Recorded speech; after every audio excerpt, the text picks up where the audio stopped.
day one of legal marijuana. Bert Kreischer. Does it feel any different? Does it feel less naughty? No. I'm just worried that they're going to clog up the dispensaries. The people will? Yeah, because now that you have to use to wait in the waiting room sometimes. Right. And now that it's going to be legal, I don't know how they're like one in, one out thing. It's going to be a fucking nightmare. Are they allowed to just open up now, the general public? Is that how it works? I was just looking right before we started. I think they have until 2018 to start issuing licenses, and 2018. they can't. The current dispensaries can only sell to their current patients. So What? like they can't sell to people walking in off the street. They're gonna have to change some rules. Oh. Oh. But 2018 before they start giving out licenses? They have until that long. They don't. Oh, they I can see. push it until that long. Oh, if they wanted to hold back and dig their heels in. Huh. Interesting. So we have, at the very most, a year before it just becomes like Colorado, which is Colorado's goddamn That's Wild how long West. it took when it happened in Colorado too. It took them about a year before they figured everything out. Have you been down and gone down to like the areas of Colorado where they're selling pot now? Yeah, I went with you. Right, but did you? Oh. We didn't go down to any of the stores. Yeah, I went to a couple stores on my own without you. I guess, yeah. Yeah, I haven't. I've driven by them, but I haven't like gone in and checked them out. But that's what's going to happen here. It's going to be crazy, and it's going to be better for everybody. It's going to be better for the economy. It's going to be better for people. It's going to be nicer. My wife doesn't smoke weed at all and voted yes. I'm good. You done? Yeah. She voted for yes to Prop 64. That might have been my favorite moment of the whole night last night. Yeah, that's pretty awesome. And that, by the way, that I give 100% credit to Jamie. That was like you gave me an ace in the hole. I was sitting off the side. I didn't even have a mic at the time, I don't think. And Jamie just goes, breaking news, and hands me his phone. I wasn't even reading it off the phone, but I grabbed the mic and I go, guys, I have breaking news. Prop 64 has been passed in California. The place went nuts. Joe lights a joint. I rip my shirt off, start slapping the stage. Bill Burr took a hit. Bill Burr gets high. Bill Burr gets high. And he had passed that joint, like it had passed him a couple times. And he was like, "I'm good. I don't smoke pot. I'm a whiskey guy." And then he was like, "Fuck it." Yeah. Took a legit hit. Yeah, he was stoned too. That was strong weed.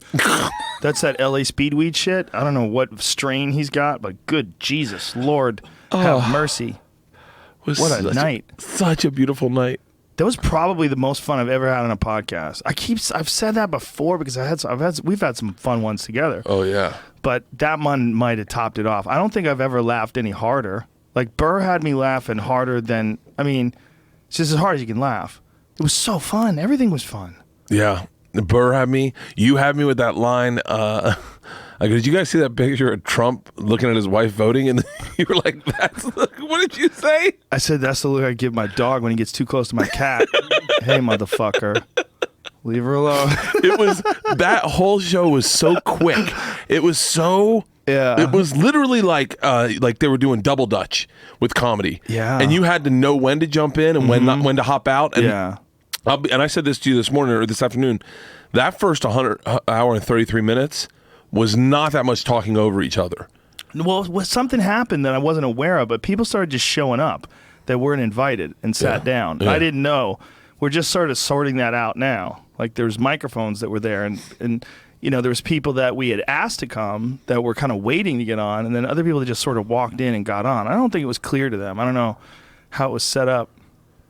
I don't know, but it's chaotic when you have more than two people. Yeah. Just two people is hard sometimes to manage conversations. But then you get 3 and 4, and then you're playing in front of a live audience, and then people are just coming in and jumping in.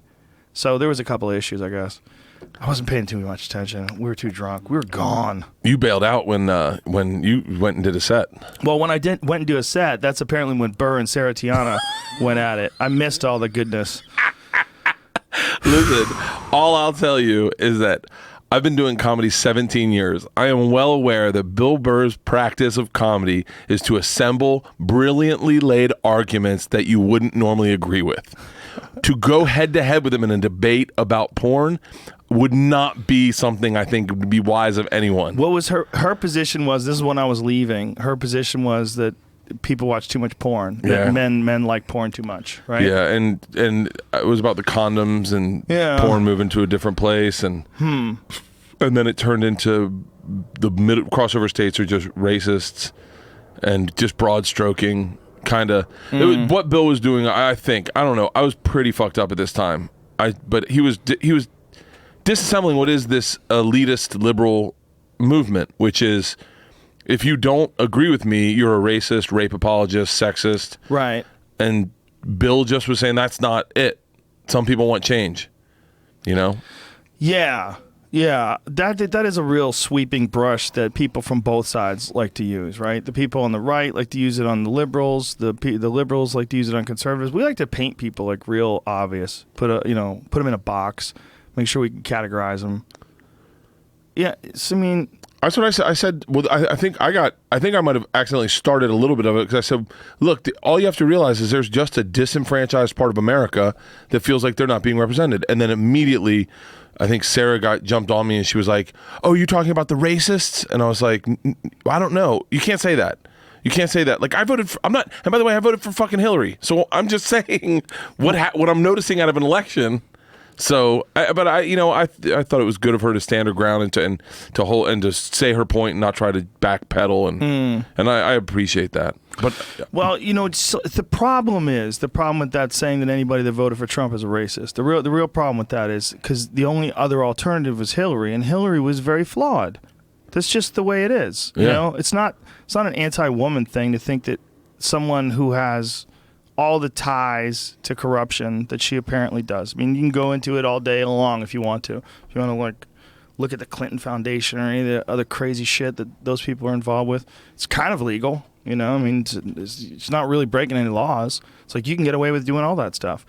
But all of it is like, whoa, like the deleted emails and all that. Like, what are you doing? Like, what is this? Yeah. And I think there was a large portion of America who just didn't want to share their opinion because they didn't want to be called a name. Mm-hmm. And well, there's real concerns too, and people don't want to say this. There's real concerns about her health. Really? She hurt her head in 2012 because she blacked out. She blacked out, fell, fainted, and hit her head really bad, like really bad. And apparently she was fucked up for like 6 months. And this was 2012. That's only 4 years ago, man. And that's a really significant head trauma. And she was very eloquent in the debates. She's really articulate. I thought she kicked his ass in the debates. I honestly did. Oh, yeah. I thought she came off smoother, especially that second one. Like, he would say some crazy shit and she would smile. I thought she handled it great. And she was so much more eloquent and so much better economy of words. The problem is, it's so hard to trust that she's telling you the truth.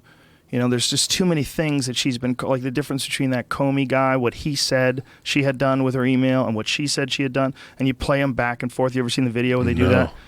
It's pretty shocking. What he says is very different than her descriptions of what he says. What he says is like she violated some laws. And what most people thought apparently in the FBI, it's one of the things that people got upset at Comey, apparently, from this article I read at least. They were saying that the people in the FBI were very disappointed because they thought that he should have pressed charges. They thought that when they looked at all the evidence and all the stuff that he talked about, that he admitted that she had done that you can't do with classified data, she had violated all these laws. Like if you were a regular person, if you were a regular enlisted person, and you violated those same amount of laws, dude, you'd be fucked. You would be fucked, Phil. They'll really put you in a goddamn cage, 100%. This sounds silly, but she just, like they said, hey, we'd like to see your emails, and then she just got rid of them all? She deleted them all. She deleted 30,000 emails, and she did it after a subpoena. At least some of them after a subpoena. I didn't know it was after a subpoena. Find out how many emails she deleted after the subpoena. I don't know, the absolute specifics of it, but my point is, it wasn't like she was this awesome alternative. So people that wanted change and they felt like what Hillary represented is a part of that big system, as well as she says her words and as stately she is, and she's a much better representative of America in some ways than he is. Yeah. But she's just too tied to corruption. Like all the stuff that she has done, like all the experience she has in government, all that should be in her favor. But for a lot of people, it wasn't this time. For a lot of people, they're like, this government is just too intertwined with these businesses that support it and pay it money, and they're going to all these different foreign countries and getting paid exorbitant sums of money to talk. It's like Bill Clinton was getting like $500,000 to fly to these countries that have all these like like serious like civil rights violations on their people. Yeah, there was like something that Clinton had done. We kept trying to push this one through. See if you could find that. There's this one like dictatorship that he wanted to go and do. He wanted to go and do speeches, and they were like, "No, you can't go there. Like, you're not supposed to visit that place. These people are doing things we don't agree with." And he's like, "Yeah, I got to go over there, and I'm gonna do the speech. So let's just try to get like." He just wanted to do that speech. He just wanted that cheddar. I think it's what's interesting to me now is the population on Twitter, at least, of people, my friends that voted for Hillary, that are now just saying, fuck the rest of the country. I'm out. This sucks. God. It's like Did you see that the Canadian website, the immigration website, broke? It crashed. It broke. So all the Americans were like, "Fuck this! I'm moving to Canada." Has anyone ever done that though? Fuck yeah. You think? Fuck yeah, especially Vancouver. Oh It's pretty warm. Vancouver's It's like pretty Seattle. It's basically just like It's Seattle. better than Seattle. But I mean, like weather-wise, it's Same, pretty yeah, similar. same. Yeah, so it's probably identical. But there's something different about Vancouver that Seattle doesn't have. What's that? Like almost like this, like colonial like richness, this European richness. Like, do you know that bridge driving into Vancouver, where it's got the big lions and you're like, oh, this just looks like Lord of the Ringsy. Yeah, like it looks like it could be in Germany, and everything's a little more lush or a little more overgrown. I don't know, Seattle. I like Seattle, I love Seattle, but the downtowns look similar. But even still, like the downtowns in Vancouver, the food always seems just a little bit better than Seattle. Did you ever do? Oh man, that's a tough call. They're both pretty fucking awesome. You can't have shitty food in the Pacific Northwest. Yeah, You know, like Oregon, like Portland. Portland's another place. They have some fucking banging food in Portland. Dude. Do you ever go to that? You ever go to that little taco truck circle they have? Yes. Dude, they have a Thai cheeseburger. It's a cheeseburger with that like satay sauce, that peanut butter sauce. Yeah. Holy shit. And it's super spicy. It's got sriracha in it too. Oh, I fucking love God that. damn, it's good. Bill Clinton sought State Department okay for paid speeches related to North Korea and the Congo. He wanted to go to Congo? He's an animal. They're cutting kids' hands off in the Congo. I respect his game. He's like, there's a lot of paper for me over there. I'd like to go get it. I guarantee you when she got elected, he was like, fuck, I guess she'll be around the house a lot more. Look at this. It says the FBI about the deleted emails between March 25th and March 31st, 3 weeks after the subpoena. The campaign now says it only learned when the emails were deleted from the FBI report. Wow. How many emails? Oh, my God. 30,490 work-related emails on December 5th, 2014, and chose not to keep 31,830 emails she deemed personal. Whoa. That's interesting. By the way, do you know how difficult that would be? I have 33 unopened emails, 33,000 unopened emails on my thing. And sometimes I try, it's just like spam, and I try to clean it out, and it's a fucking nightmare. Yeah, it's not easy to clean it out. Yeah, you're like select all, delete, but then it only takes rid of like 800. Yeah. That would take fucking forever. It would take forever. What were you saying last night about, were you saying like if they went through our emails, what animals we'd look like? I don't remember what I said, dude. We were blasted. We were talking about they went through all our emails. Damn it. Like they because they went through the FBI went through a bunch of emails, deleted emails, right? Yeah. And I thought it was you. I thought you said it last night. I don't know, but I was thinking I used to do this test on my emails to find out like if someone went into my emails how bad I'd look. I used to do it with Segura, right? You just go into the search and then type in keywords, like type in the N-word and see if it's ever been typed in my emails. Oh, no. Type in the word faggot and see if I've done that. Well, also the problem is we, especially as comedians, we fuck with each other in emails. We talk mad shit to each other. I mean, it's one of the funniest shows in Hollywood is that roast battle, right? Yeah. Like comedians enjoy, like I enjoy it when someone lights me up. It's funny. Like Burr last night said I had a Little Rascals hat on. He goes, hey, you're over there with a fucking Little Rascals hat on. We like shitting on each other. It's fun. Yeah. We like saying that we fucked each other's moms. It's funny. It's funny. That roast battle is fucking brutal sometimes. It's brutal. It's brutal. But like, we'll say shit to each other all the time. Like Ari and I do that all the time. He'll say something like, "Yeah, well, I was fucking your mom all day, dude. I got tired." It'll just out of nowhere. Like, whoa, my mom? What was she like? Salty. Whoa, dude. I just was texting back and forth with Ari the other day.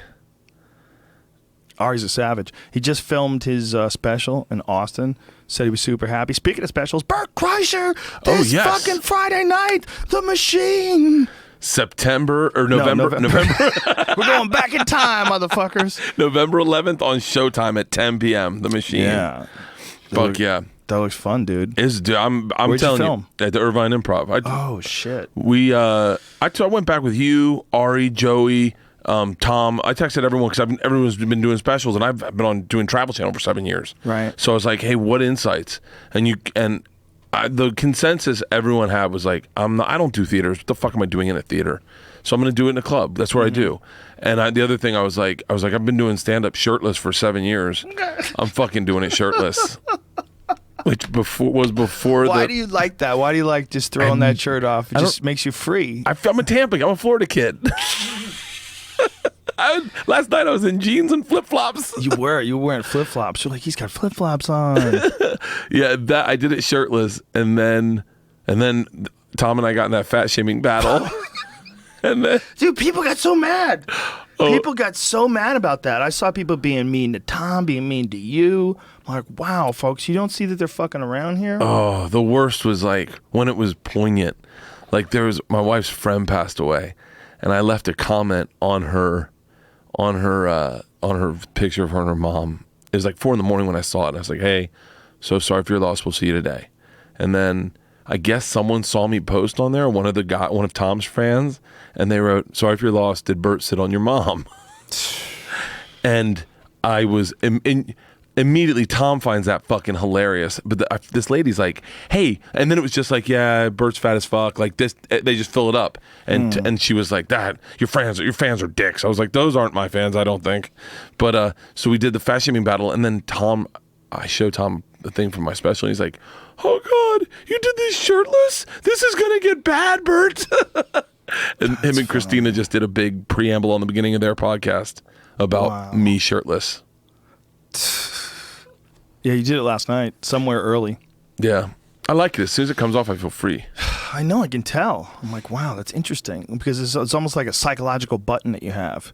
Yeah. You take that shirt off and you're like, yes, freedom. It's like it makes you tingle. Yeah.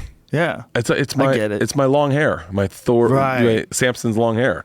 I did it in a meeting one time because I was like, I get meetings and I'll get like pit sweaty, and then you can see it in the shirt, and nothing looks worse than that. So you just took your shirt off. Just walked in and took my fucking shirt off. Oh my God. Sold a sitcom. Oh, wow, that's hilarious. Yeah, why not, man? Why is that such a big deal? Why is it the thing that I'm stuck with in stand-up is like, especially doing my next hour, is like, we get caught up into these, and I was talking to Justin Edinburgh about this, we get caught up in these mechanisms of this is what we have to do. There was a period where every comic had to have a sweatshirt, New Balance sneakers, a hoodie, and everyone did the same thing. And then you see someone like Judah Friedlander doing something totally different, and you're like, oh fuck, that really separates itself from the pack. Yeah. But my only problem is and I've thought about this, and I've talked to you about it, is I don't have to do stand-up every time with my fucking shirt off. Like, I don't need to have my shirt off to do stand-up. I like to have it off. When was the last time you did a set with it on? Anytime I'm at the store. Oh. Yeah. How come? I don't know. I feel like it's disrespectful in a weird way. Like, because it's not your show? Is that what you mean? Because it's like 15-minute sets? Yeah, it's a 15-minute set in the OR. And I have done it, by the way. I have done it. But for the most part, I don't. Because I'm like, I'm only doing 15 minutes. I'm really there to work on material to see if it works. Right. That would be like Chris Rock going up and doing like his inflections. Like, I need to see if this works. And that OR man's a fucking beast. Like, there's no better place in the world to find if something works. Yeah, it's a gym. It's also like people have seen a lot of goddamn comedy. Yeah. It's a lot of. I mean, it's beautiful. It's the best spot ever. I mean, that room has got more history in it than any room in the country. You know, so you feel it. Oh yeah, and it's for some reason it just doesn't.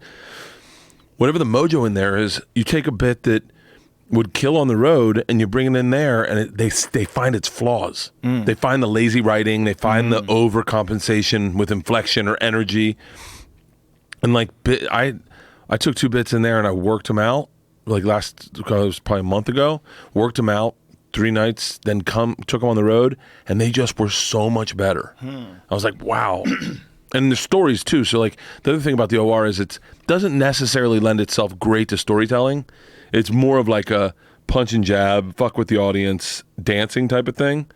But like they're 2. I went up there and did 15 minutes and told 2 stories, and now they're working great. Yeah, it's definitely a good workout room. Yeah, I like the belly room too. The belly room might be almost better sometimes. It's so intimate, so small. What is it, like 80 people? I have no idea. Dude, they have those, I think they're going to they got a new material show there tonight. Have you ever done that with Nick Youssef? I did that with you. I did. That's right. That joke that about Helen Keller and Anne Frank came out. Was that the new material night, or was that the Stand Up on the Spot night? Stand Up on the Spot that's Jeremiah Watkins' show, where the audience will yell out topics. You literally have no idea. That was Stand Up on the Spot. Yeah, it was that one. But the other one is Nick Youssef's show, which is a new material. It's like only stuff that you're working on, like, you know, police yourself. Whether it's, you know, you've done it like 10 times, Yeah. It's not new anymore. Like whatever that number is, where it becomes not new. But when it is new, like this is like an opportunity to work only on stuff that's brand new. Yeah. My problem is I write on stage. So like I like to be on the fly and riffing, because I think the adrenaline of the stage makes me think quicker. And then a lot of times what I'll do is I'll write on stage and I will go for the easier punchline. Like, meaning like the premise will be good, and sometimes I won't have the perfect punchline, but I go, oh, that could be so much fucking better. Right. Yeah, that's why that Stand Up on the Spot show is perfect for you, because you could just get loose. I love that. That's a fun show, dude. It's a great way to come up with material. I think there's a bunch of different ways to come up with material. You know, you gotta do them all if you can. Pay attention to shit. You know? I haven't purged my act in forever, because I literally didn't shoot a special for 7 years because I was just working, so I didn't have enough time. And man, getting this hour out and putting it out and releasing it, and knowing, I mean, I'm a little married to the machine story, but knowing that it's amazing what a blessing and a curse that is, to be like when I met you, if you had said to me that first time, you said, hey man, we're going to hang out and this is going to change your life. You're going to tell one story and you'll be known as that. It's going to be cool. You're going to sell a book from it. You're going to get TV shows and you're going to do hour specials from it. It's going to be fun. I would have been like, fuck yeah. And then you have it and you're like, and I was a date the other night and I'm like 53 minutes into my set and someone's like, you're telling the story, right? And I'm like, oh my God. Fuck. Wow. And I've had people in the front row going, don't worry, man, you don't have to do it tonight. Oh my God, it's a mind fuck. It's fucking crazy. You don't have to do it tonight. Like, it's always women. Always women are like, hey man, I had a great time even if you don't tell the story. And I'll be like, wow. Okay. And then immediately it's a dude who brought 5 of his friends. He's like, dude, I told them you're telling the machine story. You're telling the machine story. I'm like, and I don't ever want to let anyone down. If that is the coolest thing in the world, that anyone knows me for anything. And it's a great fucking story. It's a great story. I literally sometimes don't believe it myself. Like I go, there's no way. But I've had people come to my shows from my class, stand up on stage with me. 100% true. I wish I was there. Oh. Sort of. It sounds very dicey. That's a great fucking story, though, dude. I remember when you were telling it, I was like, what? Yeah. It was one of those, what? Dude, you've lived a very bizarre life. Oh, you don't have to fucking tell me. It's very weird, because you're such a nice guy, too. You're such a nice guy who's also a wild man. Yeah. Yeah, you've got a weird combination of traits. You know, you've had these wild fucking crazy experiences, but you're a super friendly, easy to hang out with guy. You'd think that a guy's seen as much shit as you've seen. All the different places you've been. You'd be a little worn out by it. I think I when I got done Bert the Conqueror doing that season, I was like, I need a break. I was like, I need to do stand up because it just tears on you. We had a conversation about it once. Yeah, you and Bill Burr one night talked about it. That's right. Yeah. You said something very fascinating to me that night. You're like, how much money is enough money? Like comparatively speaking, like is spending the whole year away for an extra like to double your money? Does it matter, or can you get by on this and really do what you love and be filled with all the friends and the work that you love? My problem is I know how funny you are, and I know that there's no way you could be at your best if you're off like months and months at a time doing that show. I thought I was. When you said that to me, I was like, I remember thinking like, I go up all the time, but I was wrong. I was lying to myself because I was going up twice a month, doing 2 dates out of the month, but there was a whole portion of the month where I wasn't working and I wasn't writing. I wasn't thinking comedy. Right. That's the biggest difference. When you're in production, you're thinking production. You're thinking, what's our call time? What's our hard out? Like that's where your mind's occupied. Yeah. And when you're in a stand-up, man, it's just there. That's all you're thinking. Like, and that's how you get better at it. And you have to be going up all the fucking time. All the time. Like that's the other thing, man. And Adam Egan changed my life for the better by passing me at the store and letting me be a paid regular. It gave me so much more momentum and passion about it because I was like, fuck, I'm going up to the best place in the world to do stand-up comedy, and I'm getting spots. Whenever I call in, I'll get a spot. They're cool as fuck. And I'm only home, 3 days a week, but if I'm going up twice a week or at least once a week, you really feel the difference in your act. Yeah, for sure. And if you can go to other clubs too, man. Like I like going, like I'll do a set at the Improv, shoot over and do a set at the Comedy Store. I've done 3 in a night, which is big for LA. In New York, they're laughing at us. Yeah. Because those guys will do like 10 different sets a night, hopping from one place to another. But I've done the Laugh Factory, the Store, and the Ha Ha all in one night. Or no, the Improv, the Store, and the Ha Ha all in one night. It's so different, man. You do a set in one place and you get sort of a vibe of what comedy is. Then you're in a set of just completely different energy in the room. Yeah. Completely different like vibe of the people. And then, all right, bye, folks. And then you run over and do a different set, and now it's a totally different vibe as well. And mostly I was going up with the same material. So it was real strange. It's like there's like different feels to different places and different crowds. Yeah, when Joey was getting ready for his hour, he was hitting it. Easily 2 spots a night. And we live right next door to each other practically. So he just calls me up and he'd be like, dog, I got us down for 2 spots tonight. Like he would just call my avail in with his and no, we're going together. Nice. We go to the Darkhurst Saloon. Oh, beautiful. It was a fun, dead room. So when you like meaning like it's not packed out, Joey's not promoting it, I'm not promoting it. And it's just people coming in to see a show. And you really got a vibe of like, this works, fuck yeah. Mm-hmm. And then he'd be like, oh, onto the ha-ha. Yeah. And I remember going to the Ha Ha with Joey one time. I said, well, let's go to Flappers in Burbank, and then we'll go to the Ha Ha. I go, we'll go to Flappers in Burbank. And he goes, and then we go to the Ha Ha. I got a thing lined up. And I was like, I've never been to the Ha Ha. I pull up, and our names are on the billboard. Our faces are out there. They meet us at the car. Bert, you're running late. You got to get on stage right now. I'm like, Joey, what did you sign us up for? He didn't even tell you? He didn't even tell me. Just booked a show? Booked us in a show. It's hilarious. He really is one of the funniest. Like, me and you said this today. Bill Burr is one of the funniest human beings alive. Joey Diaz, you can say that statement exactly, and it means the exact same fucking thing. Yeah, we were just talking about that before you got here. We were trying to figure out. I think that's the running, in my running for the 2 funniest people alive is Burr and Diaz. That's my running. For me, I was crying last night. Fucking crying. And he just grabs the reins, man. He just grabbed the reins and ran with it. It was beautiful. Do you know when your soul's like he just made that up on the spot. Yeah. Their soul's like a what did he say? A pixelation of your soul. And then you watch that, they got to take one of those squares away. Yeah. He's just fucking on. It was a great analogy. You and him, I said this to Tommy this morning. We talked about the show. I was literally walking around giggling, like recounting it. And I told it to Tommy, I said, man, I wish you had been there just to see Burr and Rogan. Because the 2 of you were the driving forces. Doug was was bringing in the reins. Like he would be like, all right, what we're doing tonight. And you're like, Doug, they already know that. And he's like, okay, I'm going to go check on Manson.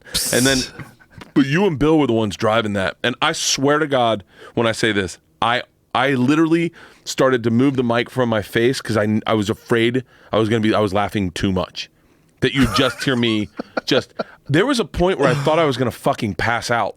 And I was like breathing. I have not laughed that hard in forever. Well, it felt like we were doing something cool. Like we all got together and we joked around about this crazy thing that was happening for us. And apparently, folks, the live stream, if you were listening, sucked. We didn't know that you were only getting it through one ear. I don't know what to do about that. The video's up now, though, on YouTube. The video's been fixed. Powerful Jamie. The full video's up? Yeah, the video's up. And if we fixed the audio issues that existed before, so it'll come at you in both speakers. Sorry about that. I guess that was a really annoying thing to stream like that, but whatever. I kept thinking this could be. I don't think anyone on that stage would do it for this. This could be a fucking TV show. I mean, this. But why? Let's just do that. Let's just do that again. That's what Bill said. See, the thing is with TV shows, I did something today for a friend of mine. He's got a car show, and went to him. We were talking about suspensions and this kind of he crafts. Steve Strope. He makes all these like really cool muscle cars. And there's like this crew that's talking to him, and they got cameras, and it's like, and they're nice folks. There's nothing wrong with them, but it's just everyone's got this. Okay, now stand over here. Yeah. Now we're gonna come towards you here. So as we come around the car, like that kind of shit, and you're like, okay, be normal. You try to be normal. It feels weird, right? Yeah. But if you're just doing it like we're doing it, like if you're doing something like a podcast like that, just a podcast, that's it. As soon as you start bringing it, okay, Bert, we're going to go live in 5. Now, can you pick it up from what you said about the machine? Yeah. Can you do that machine thing again? And you would have to do it again. And you know what I mean? Yeah. Like, if you wanted to do it as a TV show, there'd be all sorts of other people in the fucking kitchen. Let me get in my jizz in the soup there. Yeah, and you'd only do it for 22 minutes. Yeah, exactly. So that's where you lose everything. It's live. It's live, and it's fun, and it's friends busting each other's balls and talking shit about the world, about how wacky this world is. Stanhope outed me for my fucking face herpes, for my cold sores. You son of a bitch. That's a true story, though. I was mocking him because he gets them on his penis. And I was like, oh, but I got him on my face. It's even worse. You could see him. I love the way he starts sentences, though. It's so stuff. I have herpes. He was on fire last night, too. He was on fire when Fitzsimmons said something that didn't land. Doug goes, now I understand why talk shows have lead-in questions. Yeah, he was a little hostile to some of the guests. He was definitely, and then at one point he was laying in my lap. That's one of my favorite pictures of my life. Was he sucking on your nipple? He sucked on my nipple. When Sarah and Bill started fighting too much, he would try to break up the tension by sucking on my nipple. Wow. Was it Sarah but was it entertaining, the Bill and Sarah thing? It was for me. I liked it. But I don't hate either of them. So I don't like. I'm sure to the average viewer who maybe doesn't know Sarah but loves Bill, they're like, why would you disagree with him? He's the best. Right, but the problem with those conversations is, as much as I would probably agree, that's just my opinion. And there's got to be someone out there that's like, yeah, Sarah. Oh, yeah. I'm sure there's people. Oh, there are definitely women that, well, I don't know if any women were in the live stream, but. We had 4 women watching the live stream. Are you serious? There was 6,000 humans at any given time. How many people were streaming it?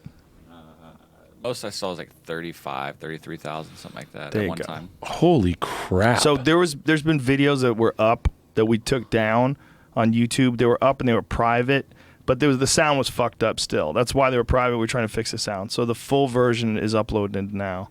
Oh, I know how they found that unlisted video, because every one of us tweeted the link to the video on our Facebook live pages, or our Facebook pages. Oh, I see. Because I was looking for it this morning and I couldn't find it, and I was like, wait, did we not record that? I was like, that would stink if we missed that.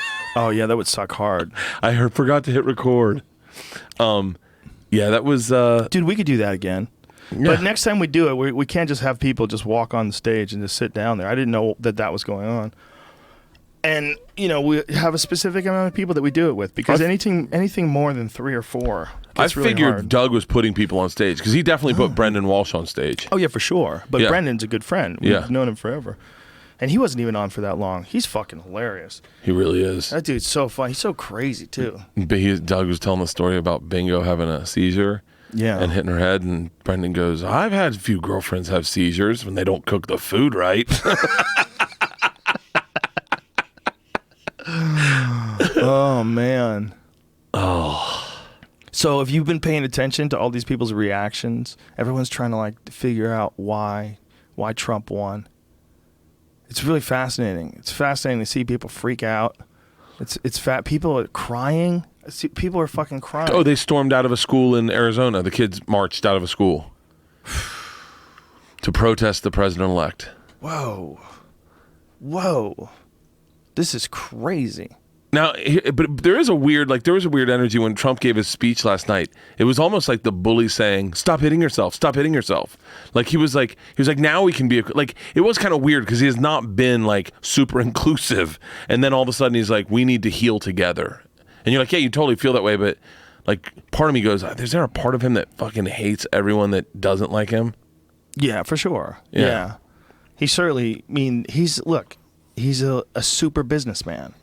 And super businessmen, they're game players. They're playing a game. So if you move towards them, and you make a move, they want to make a move to counter your move and fuck you up. That's Donald Trump's personality. That's why he sues all those people that he's involved in altercations with. Yeah. He just fucking squashes shit. He doesn't like, if people are talking shit about him. But that's once you become president, you got to let all that go. You have to. Yeah. You gotta you can't be tweeting Jon Stewart at 1:30 in the morning calling him a pussy. Did you watch that video? Oh, God, yes. It's hilarious. You can't be tweeting Jon Stewart at 1:30 in the morning calling him a pussy when you're in your 60s. What the You fuck? just can't. You can't do that. You can't do that anymore. You definitely, now that you're the president, please stop doing that. It's just, don't do it. You can think it, but don't do it. And even if you think it, why even bothering? What do you care? They got to get rid of his Twitter immediately. Nope. He Let clearly him keep tweeting. Let him keep tweeting. Who cares? Why not? Dude, political correctness just took a missile to the dick. Now, do you think that's good or bad for stand-up? Unquestionably good. Unquestionably good. In every way, shape, or form. Really? Yeah. It's good because he's going to do some goofy shit. He's going to say some ridiculous things. Right now, if you said something like, I like to go up and grab women by the pussies, everyone would be like, that has to be acceptable because half of America is not offended by that. Dude, see, I'm a believer in that the president, in a lot of ways, shapes the mindset of the country because it's just a natural thing that happens in tribes. If you have one fierce tribal leader in a tribe, I guarantee you the warriors that are in that tribe will also be fierce because they'll be under the guidance of the one wild fucking guy. That's how fierce armies get put together. You have to have a badass fucking general. Well, when your president is this guy who rarely gets riled up about anything. He's not emotional at all. He's super articulate and really well spoken, and he's a great orator. That's Barack Obama, right? Yeah. That's what you would think of when you think of a presidential person. He's probably the most presidential guy we've ever had as president. But then you go with Trump, he's not doing that at all. He's just rocking it a totally different way. 100%. Yeah. He's doing it like a businessman. You fuck with him, he's going to fuck with you back, you fucking piece of shit. Jon Stewart, you pussy. Jon Stewart, his real name is 1:30 Leibowitz. in the morning, he's doing it. 1:30 in the morning. But that's the kind of guy that can fucking finance a campaign for president all on his own and win. Yeah. That's crazy. Forget about whether you think it's a good thing for the country or a bad thing for the country. It might be the greatest success story ever. It might be the greatest upset of any contest ever. 100%. There's no bigger upset. Ever. Right? What do you think the odds were when Donald Trump first entered the race in Vegas that he would eventually become president? What do you think the odds were? I remember watching Seth Meyers' State of the Union address, and he said, Donald Trump's here.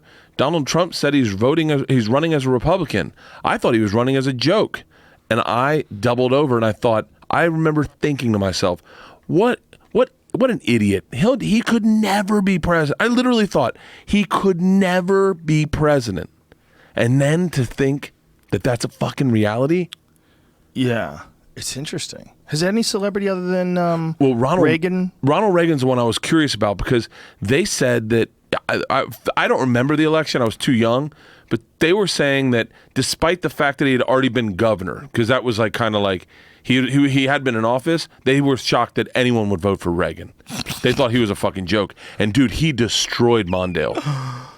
Like I look at those county by county polls where they show you what the counties voted. It's really fucking interesting because you like look at Ohio, it's all red, but Cleveland's blue and like Columbus is blue and Toledo's blue, and so. But the thing is, just outside the city, everyone's voting for Trump. But in the city, people are voting Democrat. But if you look at Reagan's, literally, it's all fucking red. Have you ever gone back and watched some of Reagan's speeches? No. I watched a few of them the other day. I did a YouTube rabbit hole.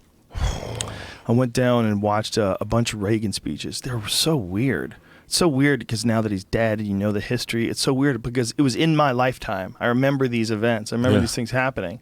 But he was on stage and doing some speech, and he started talking about how wouldn't it be if we were attacked by some sort of an alien invader from another planet, wouldn't it be easy for us to abandon all of our differences and join together as one race to face this alien threat? And everybody's like, what the fuck did he just say? Did the fucking president just say there's aliens?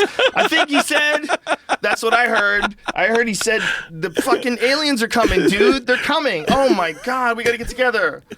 That's literally what he said. And it was one of those conspiracy theorist dreams where someone, like me or like Eddie Bravo would fucking look at it and go, dude, did you hear what he just said there? You fucking hear what he just said? He said, if an alien species came down here, dude, they're coming. Yeah. They're going to let us know slow. They're going to let us know slow.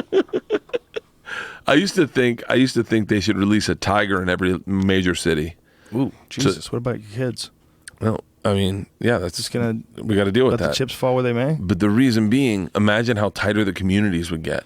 Yeah. Like people would be cooler to each other. They'd be like, "Hey man, have you seen the tiger? Oh yeah, he's on the other side of town. Oh fucking thank God, man.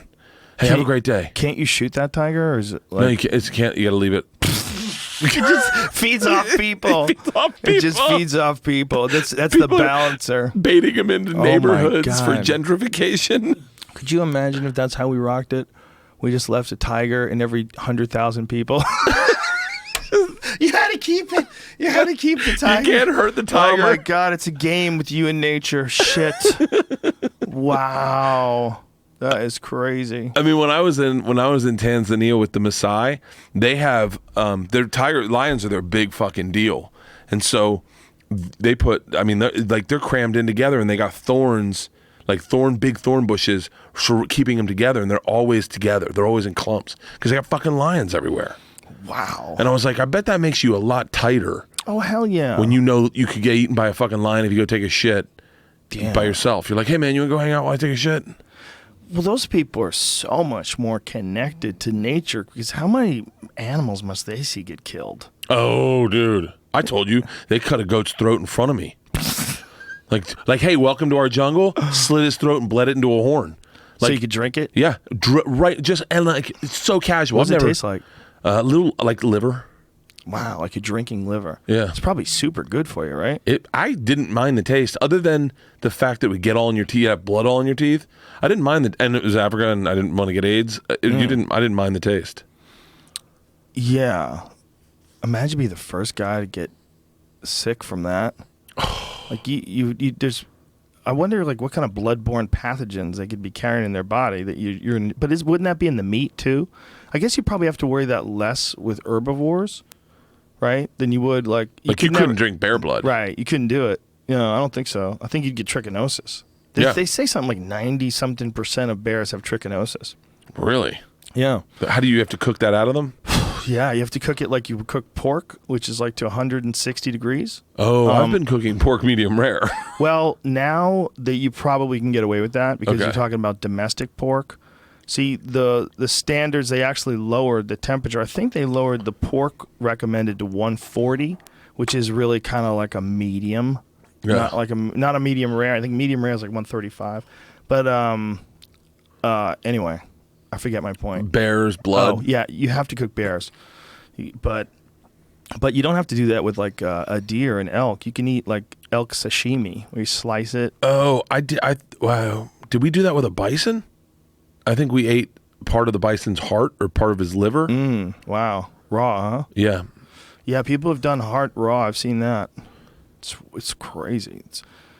I kind of dig that shit.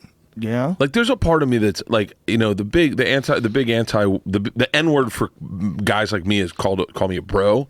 You're a bro's bad? Yeah, that's a bad. It's like that's the N word for like alternative, like hipsters, millennials. I do not think it's as bad as the N word. I don't think it is either. But that's like they go, oh, is he just he's a bro? Are you Yeah. are you broing out?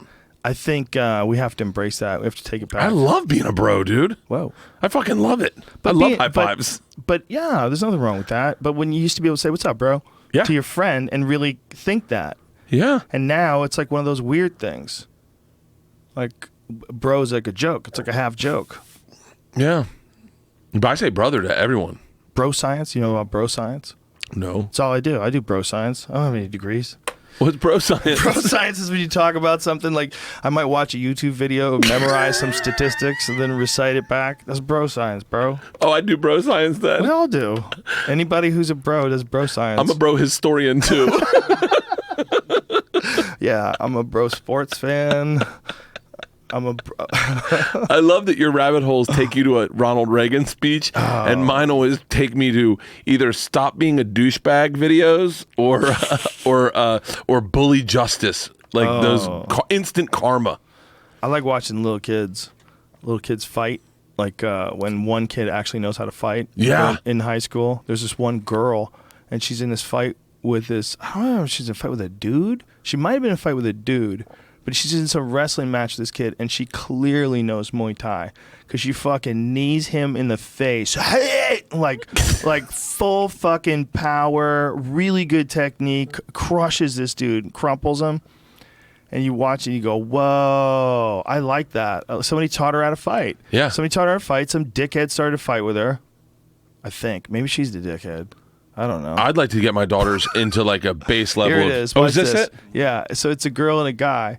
Watch this. Douche. Or is it a girl? Is that a girl that she just flattened? Or is that a guy? Says it's a boy. It's a boy. Yeah. Dude, it is a boy. Dude, she flattened him. Holy shit! She flattened him. Show that again, Jamie. Watch how it starts too. Look at that. She takes him down. She holds on to him, and boom, knee to the face. Boom, another knee. She threw her whole body into that knee. She did. She just fucked that dude up. Like, that's a girl who seriously knows Muay Thai. That would be like if you tried to fuck with John Wayne Parr's daughter, if you gave her a hard time. I want my girls to know a beat your ass just like little bit of that. jujitsu just to protect themselves from dudes. Look at the fucking technique, man. Her knee, excellent. Excellent technique, position, everything. That girl absolutely knows how to fight. Like, that wasn't luck. Yeah. Like, she just smashed that dude. I'd like to think the guy's an asshole. I'm sure he is. I hope so. She might have just decided to beat up a boy, send a message. This is how I roll, motherfuckers. Wait, where did she run off to? Some other girls were chasing her. She just ran off like super person. Holy shit. Yeah. There's that fight. I always end up watching this one fight of these two guys in this parking lot, and the one guy's like posted up like this, and the other guy clearly knows clearly knows like the beginning at levels of MMA. Oh. And he fucks this dude up, and it's just over. But there's this energy. Do you remember? Did you ever see a guy, two guys about to start fighting, and then one guy clearly has fought before, and he's done like martial arts, and the guy's like, no, street fight only. And the guy's like, no, I'm not going to handicap myself so that you can win, so that it's even. It's not how fighting works. What does that mean, street fight only? Street fight only. I've heard that before. What? Oh yeah, I've heard that before, and I've seen it in videos too. God. I heard it in college. There was this guy who knew how to fight, who knew all Brazilian jiu-jitsu, everything. And there was a big block party. KATONSA used to do a block party, and he's talking shit. Someone was talking shit, and he hit his roommate's friend. He hit that jiu-jitsu guy hit his roommate. So the jiu-jitsu guy came in to protect his friend, his roommate, and this other guy's like, "Oh, you want some, motherfucker?" And he's just like, okay. And it was the way he moved. It was very clear. He knew what he was doing. And the guy was like, no. Street fight. It's got to be a street fight. And I remember being like, no. And then he fucking killed him. It's got to be a street fight. What does that mean? What does it mean? You're the one that told me, like, one time I remember saying I talked shit to somebody. This must have been 5 years ago. And you were like, do you know how to fight? And I was like, no. And you're like, why would you ever talk to someone if you don't know how to fight? And I was like, I don't know. I've been going on that mindset my whole life, just rolling the dice that they'll back down. That's dangerous. I don't talk shit to anybody now. You should never talk shit. Well, first of all, you shouldn't, because it's just not worth it, and it's a bad path to go down when you get in arguments with people.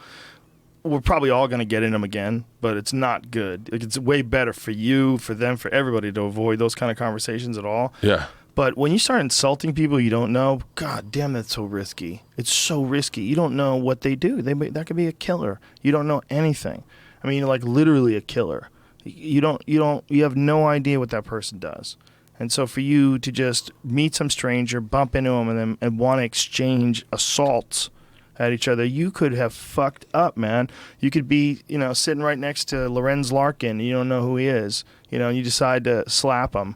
You do something stupid because you think you're a tough guy and you think you're going to intimidate him, and he just leg kicks you, and you realize, like, oh, good Lord. And then he starts beating the shit out of you slowly. Whenever he wants to, he hits you. That's reality. You could find yourself in a terrible situation.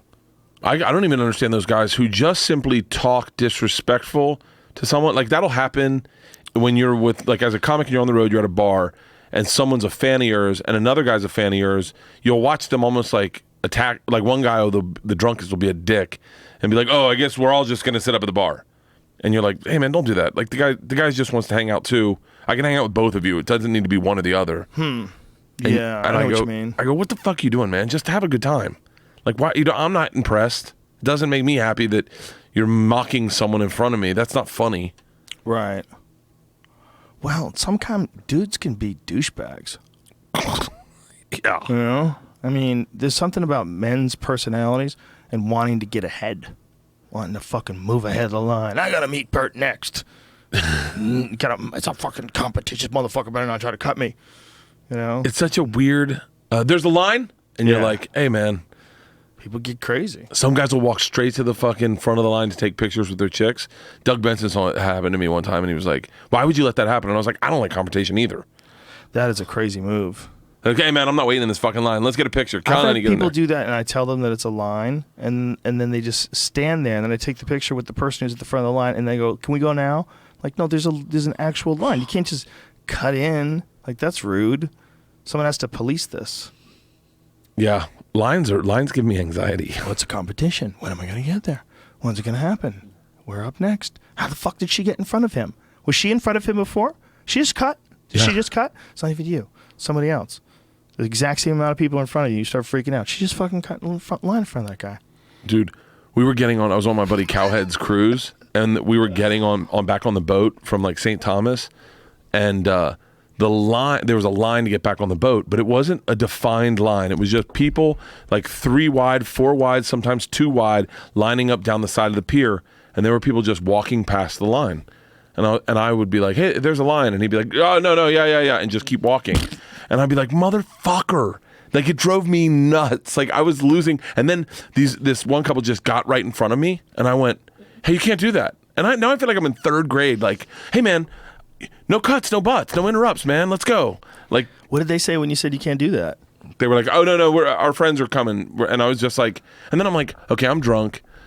There's no reason for me to interact with this person. It's one of those things, like, do I take the path of least resistance and just go, whatever? It's one fucking person. Is it worth getting into an argument with one Right.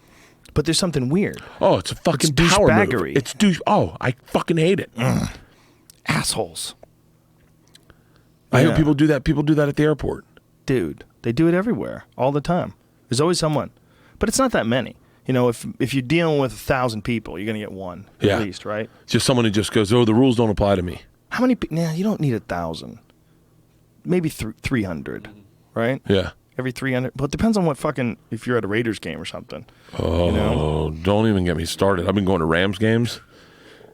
Fucking lines there. Fuck that. Football games are ridiculous. Oh, the Rams Stadium, the Coliseum. It's like going back to like Deadwood. Like it's fucking atrocious. How much security do they have at those things? Not enough, and they've got only one exit for everyone. Meaning like they don't have levels of exits for tiers. If you sit up there, you got to walk out this way. If you sit down here, you got to walk out this way. It's a fucking nightmare. Just a funnel. It is yeah, and they have no refrigeration for the craft services or whatever. Ugh. So like they run out of water. And there's no more water. No more. We're out. And you're like, yeah, but it's 90 degrees out here, and there's 92,000 people. Yeah, we're done. You're Wow. Like, it's like it literally must be what it is to be like in one of those. No, that's not as bad. I'm gonna say. What were you gonna say? One of those shanty towns. It's not as bad. It's like as that. living in Africa. There's no water at the football game. We had to leave. We had to get in our air-conditioned car and drive off. What a white privilege. Oh, that's super white privilege. It's like living in a shanty town. It's like I'm living talking in a about my cardboard season shack. tickets at the Rams game. It's like a cardboard box under the bridge. Yeah, man. It's just when you're inviting that many men in a gigantic arena type place, and then you're having combat sport like Yeah. football's a combat sport in my opinion. You know, it's not a combat sport like where you're hitting each other all the time with punches and kicks, but you're running into each other full blast. You know what the fuck you're doing. Oh, yeah. You're trying to get bigger so you can smash people better. It's a combat sport, goddammit. That's what it is. Is there fights at UFCs? Oh, occasionally. Yeah. Occasionally. Less than you would think. Really? But yeah, you're going to get drunk people together. You know, maybe one person's cheering a little too loud for someone you don't like and calling the guy you like a loser or whatever. People do. I've seen some brawls. But for the most part, not really, man. You know? I think a lot of people also that go to see MMA, like if you go to see it live, it's expensive, you know? You want to go check out the UFC live. Those things sell out like that. Yeah. Like this Madison Square Garden thing. Like people are going to be excited to be there. They're not going to fuck up the experience, hopefully. But if you're next to the wrong person ever in life in a live setting, whether it's a comedy club or a concert, you could be next to the wrong fucking person and they could ruin the experience. We were in front of the wrong person on one game. There's just this guy in all Raiders gear, and he just kept saying to people, "How long you been a Rams fan, huh? Oh, you a brand new Rams fan? Okay, that's what I thought." And you're just like, why? What is this doing for you? Is he a Mexican gentleman? You just did him in a Mexican accent. Oh, did I? I didn't mean to. I'm really bad at accents. He's Irish. Oh, Jesus. Oh, how long you been a Rams fan? What land are you from? He said it to me. My kids are sitting in front of me, so he doesn't know that they're my kids, technically. Right. So my kids are sitting in front of me. I'm sitting with my buddy, Eric, and he's just like, how long you been a Rams fan? And my buddy, Eric, grew up here. So he's like, my whole life. He's like, oh, really? Where are you from? And he's like, I grew up in the Valley, or I grew up in Santa Monica. He's like, oh, okay. How about you? And I was like, this is my first game. I'm a big fan. And I guess he just caught him off guard and he giggled. He was like, that's what I thought. Yeah, I'm from here, man. I'm from here. Ooh. And you're like, okay. Irish people don't talk like that. I know. I'm really bad at accents. He was like, I love the Coliseum. Ooh, that's like Japanese from the 1950s. God damn it, I'm so bad at accents. He's like, my man, I said, can I play against some conversation? You had a Rams game. I just think football in general and combat sports in general, you get a bunch of men together and you give them booze, shit's going to go wrong. Like, and if you're only telling me there's only one way to get out of there, that's not in my book of safe places to be. No. Do you remember the XFL? Yes, that was the what the fuck's his name? Vince McMahon. Yeah, I went to an XFL game. How was that? Holy fucking shit. That was what a prison yard must feel like. Really? Really. Like, I remember a fight broke out and the cops went into the stands from the field to get the guy, and the fans kicked the cops out of the stands. Whoa. Like they had the guy, and the fans pulled the guy back into the stadium and pushed the cops onto the grass, and the cops just were like, I guess that guy's going free. Holy shit. Dude, they gave out like cardboard flyers. Like, I don't know what it was like, so you could all hold them up and you'd all make the same color or whatever. Yeah. But everyone was just turning them into paper airplanes, and they were throwing darts. And I saw a dude turn around and get hit in the eye with one and leave. Like, and leave. And I was like... He got hit in the eye with a dart. With these paper airplanes, but they were made out of cardboard. And people were turning them into paper airplanes, but they were flying like fucking... And it hit the guy in the eye like 3 rows in front of me, and he just doubled over and walked out. And I was like, that guy might have just lost a fucking eye for an XFL game. I was like, I got recognized a lot there too. When did the XFL exist? Probably 2001. Wow. And I was on a TV show. What show were you on back then? The X Show. You were on it. Oh, that's right. Yeah. And Vince McMahon You've came said on. that to me 3 times. Yeah. I go, what show is that? Oh, yeah, that's right. And I think Vince McMahon or someone came on to promote the league. And so we got, as cast members, we all got free tickets. And we were like, oh, these will be nice. No, they were Gen Pop, and it was fucking brutal. Yeah. But we had just promoted the games on TV. And I remember walking through, and everyone's like, oh, you're that fucking guy. And I was like, yeah, what's up? I remember when you were doing Hurt Bert. God. That was the first TV stuff that I was aware of that you were doing. Yeah. I was like, oh my God, someone's going to talk to this guy. You got to stop doing that. I'm not fucking doing that shit ever again. Yeah, like you'd let people choke you unconscious. You let some of the Gracie brothers choke you unconscious. Who did it? Was it Henner or Heron who choked you out? I can't remember. It happened so quick. Getting choked out is such a fucking scary feeling because it really proves your helplessness. Yeah, you're helpless for sure. For one of those guys, gets a hold of you. It took 2 seconds. He just went and grabbed my kimono and just tightened it around my neck. And yeah. And I remember reaching up to stop him and hitting him once, and then being like, I can't stop this, and falling out. And then I had panic attacks for like a week because I knew it was like to suffocate and die. Jesus, dude. I literally I remember I'd be fucking laying in bed and I'd just go, that was fucking crazy. Whoa. I wish at that time, you know what's so funny? Horion is the father. Mm-hmm. Horion said to me, you could benefit from jiu-jitsu. He's like, why don't you come? No charge. Come down and roll with us. We'll teach you everything. Come down, please. And I was like, yeah. In my head, I'm like, oh, I don't want to. What am I going to do jiu-jitsu for? God, man, that would have helped me so fucking much in life. You can still do it? I talked to Eddie Bravo. We had talked about this one time, and so I think you or someone, maybe you set me up with Eddie Bravo. Well, yeah. Well, you live right down the street from Joey. Yeah. Why don't you just go with Joey? Well, Have Joey take you to Alberto Crane's place. I talked to That's Eddie. where he's going, right? Yeah, I think so. I don't know. He goes a lot. Yeah. But I talked to Eddie Bravo, and Eddie Bravo came in, and he had a black eye. And I went, what happened? Did you get in a fight? And he was like, huh? He didn't even know he had a black eye. He was like, what? I said, your eye is swollen. And he goes, oh, it's just from rolling. Yeah, it's not that bad. And I was like, wait, you get black eyes? He's like, yeah, you get bumps. You get from bumps. And I was just like, oh, I don't want to knock my teeth out. It can happen, but you wear a mouthpiece. I've only gotten a black eye like maybe 10 times ever. 10 times? Maybe 10 times. You know, that's a lot. I mean, from jiu-jitsu? Yeah. Do you think all the times you're rolling and all I've the had 2 time black spent eyes. rolling ever? Yeah. That's hilarious. Yeah, I've had 2 black eyes. I've had a lot of black eyes. I think how many black eyes have you had?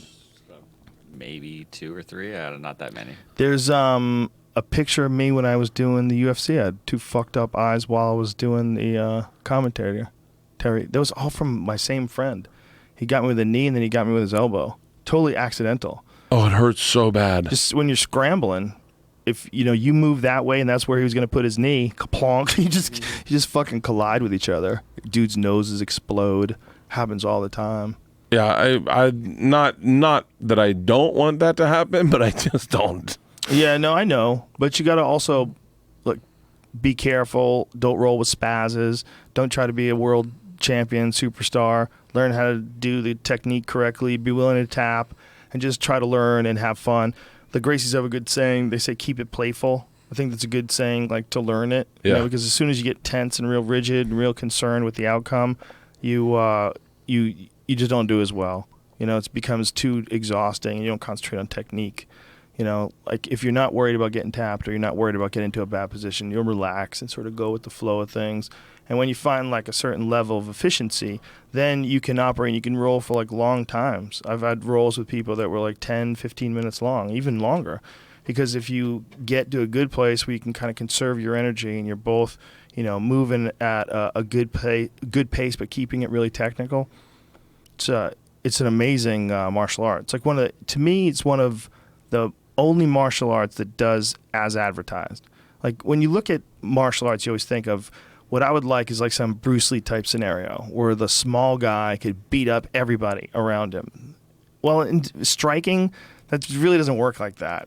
It just doesn't. Yeah, it just doesn't. You know, if Brock Lesnar is as badass as Joseph Benavidez is, if Brock Lesnar was chasing him down, he'd be kind of fucked. Yeah. He'd just be kind of fucked. That's just too much. It's just too much man. But if Brock Lesnar rolled, like if he did jiu-jitsu with like a guy like Gary Tonin, who just won the EBI this past weekend. He won the heavyweight division. He's a 169-pound, I think it is, champion, and he went up and he won the heavyweight division. He won 205, I guess is the weight class. But that guy would choke out Brock Lesnar, most likely. So Brock Lesnar, when he's fighting, he's not doing jiu-jitsu? Well, he does jiu-jitsu, and he's fucking gigantic. But he's not. I think Brock just got his blue belt. See if that's correct. Brock Lesnar got his blue belt, or Brock Lesnar got his purple belt. Might be his purple belt. Is he using more wrestling techniques? He's a freak wrestler. I mean, absolutely. You know, as far as like amateur wrestlers go, super successful. 2-time NCAA All-American. I saw a video of him as a collegiate wrestler. Beast. And I guess it's like a documentary that's coming out or something. Yeah. And I was like, God, he was fucking the same Brock Lesnar, that fucking scary look. What's he got there? Blue belt. Yeah, he's got a new blue belt. Yeah. Well, so what's it go? It goes white? White, blue. Well, it depends. Some people get weird. They add a bunch of stuff, but this is most jiu-jitsu schools because Taekwondo is very different. But jiu-jitsu is white, blue, purple, brown, black. So some people put stripes and stuff in there. Jean-Jacques was never really into that. Jean-Jacques would just go from belt to belt, and Eddie just goes from belt to belt. Yeah. And it's all just... And it's up to them too. It's not like a test, which is kind of weird. Like everywhere else, like in Taekwondo, you would have to learn forms. You'd have to learn these in Japan they call them katas, and these a bunch of like knife hand strike, side kick, knife hand strike, side kick. It's like a dance that you're doing. You know, like this pre-formed thing, and you had to know these things in order to get certain belts. So like if you were a purple belt and you wanted to become a brown belt, or was it a red belt? Yeah. It was, I think it went, in Taekwondo, I think it went purple, red, if I remember correctly. Purple, red, green, blue, green, purple, yellow, blue, green, purple, red, black. I think that's it. But it's different in some schools. Like some schools, they would not have the red. They would have a brown. Like in karate, it was always brown. It wasn't red. And jiu-jitsu, red is like the super master. They have like a coral belt for guys like Rickson Gracie and Jean-Jacques Machado. They give them this red belt, you know. Who gives it to them? Their master? It has to be someone of commensurate, you know, achievement in jiu-jitsu. Like you have to get it from one of the great masters. There's a bunch of great masters out there, like Renzo Gracie, Royce Gracie. You know, there's like the old guard too, like Rickson. Of course, if Rickson gives you your coral belt, he gave Jean-Jacques Machado his coral belt. That's just doesn't get any like more prestigious. You know? Jean-Jacques is he's a really special guy. His jiu-jitsu is so technical, and he's like he was also instrumental in making certain techniques work in MMA. Because Jean-Jacques was born with one hand is deformed. And all he has is a thumb on his left hand. He doesn't have any fingers. And because of that, he figured out that he can't rely on grabbing the jiu-jitsu gi. He can't, or the kimono, whatever you want to call it. He can't rely on holding on to collars and grabbing sleeves and manipulating people with that. Instead, he switched to overhooks and underhooks and went to a more wrestling-based control. So when jiu-jitsu went from being gi-based, primarily in competition, to they started doing Abu Dhabi, and Abu Dhabi was no gi. And when they went with the Abu Dhabi submission fighting championships, Jean-Jacques dominated people. Really? One of the reasons why he dominated is because he's awesome. He's just a super high-level world champion black belt. But two, because he had never relied on the gi. He was just about holding bodies. He was all overhooks and underhooks, and it translated perfectly into MMA.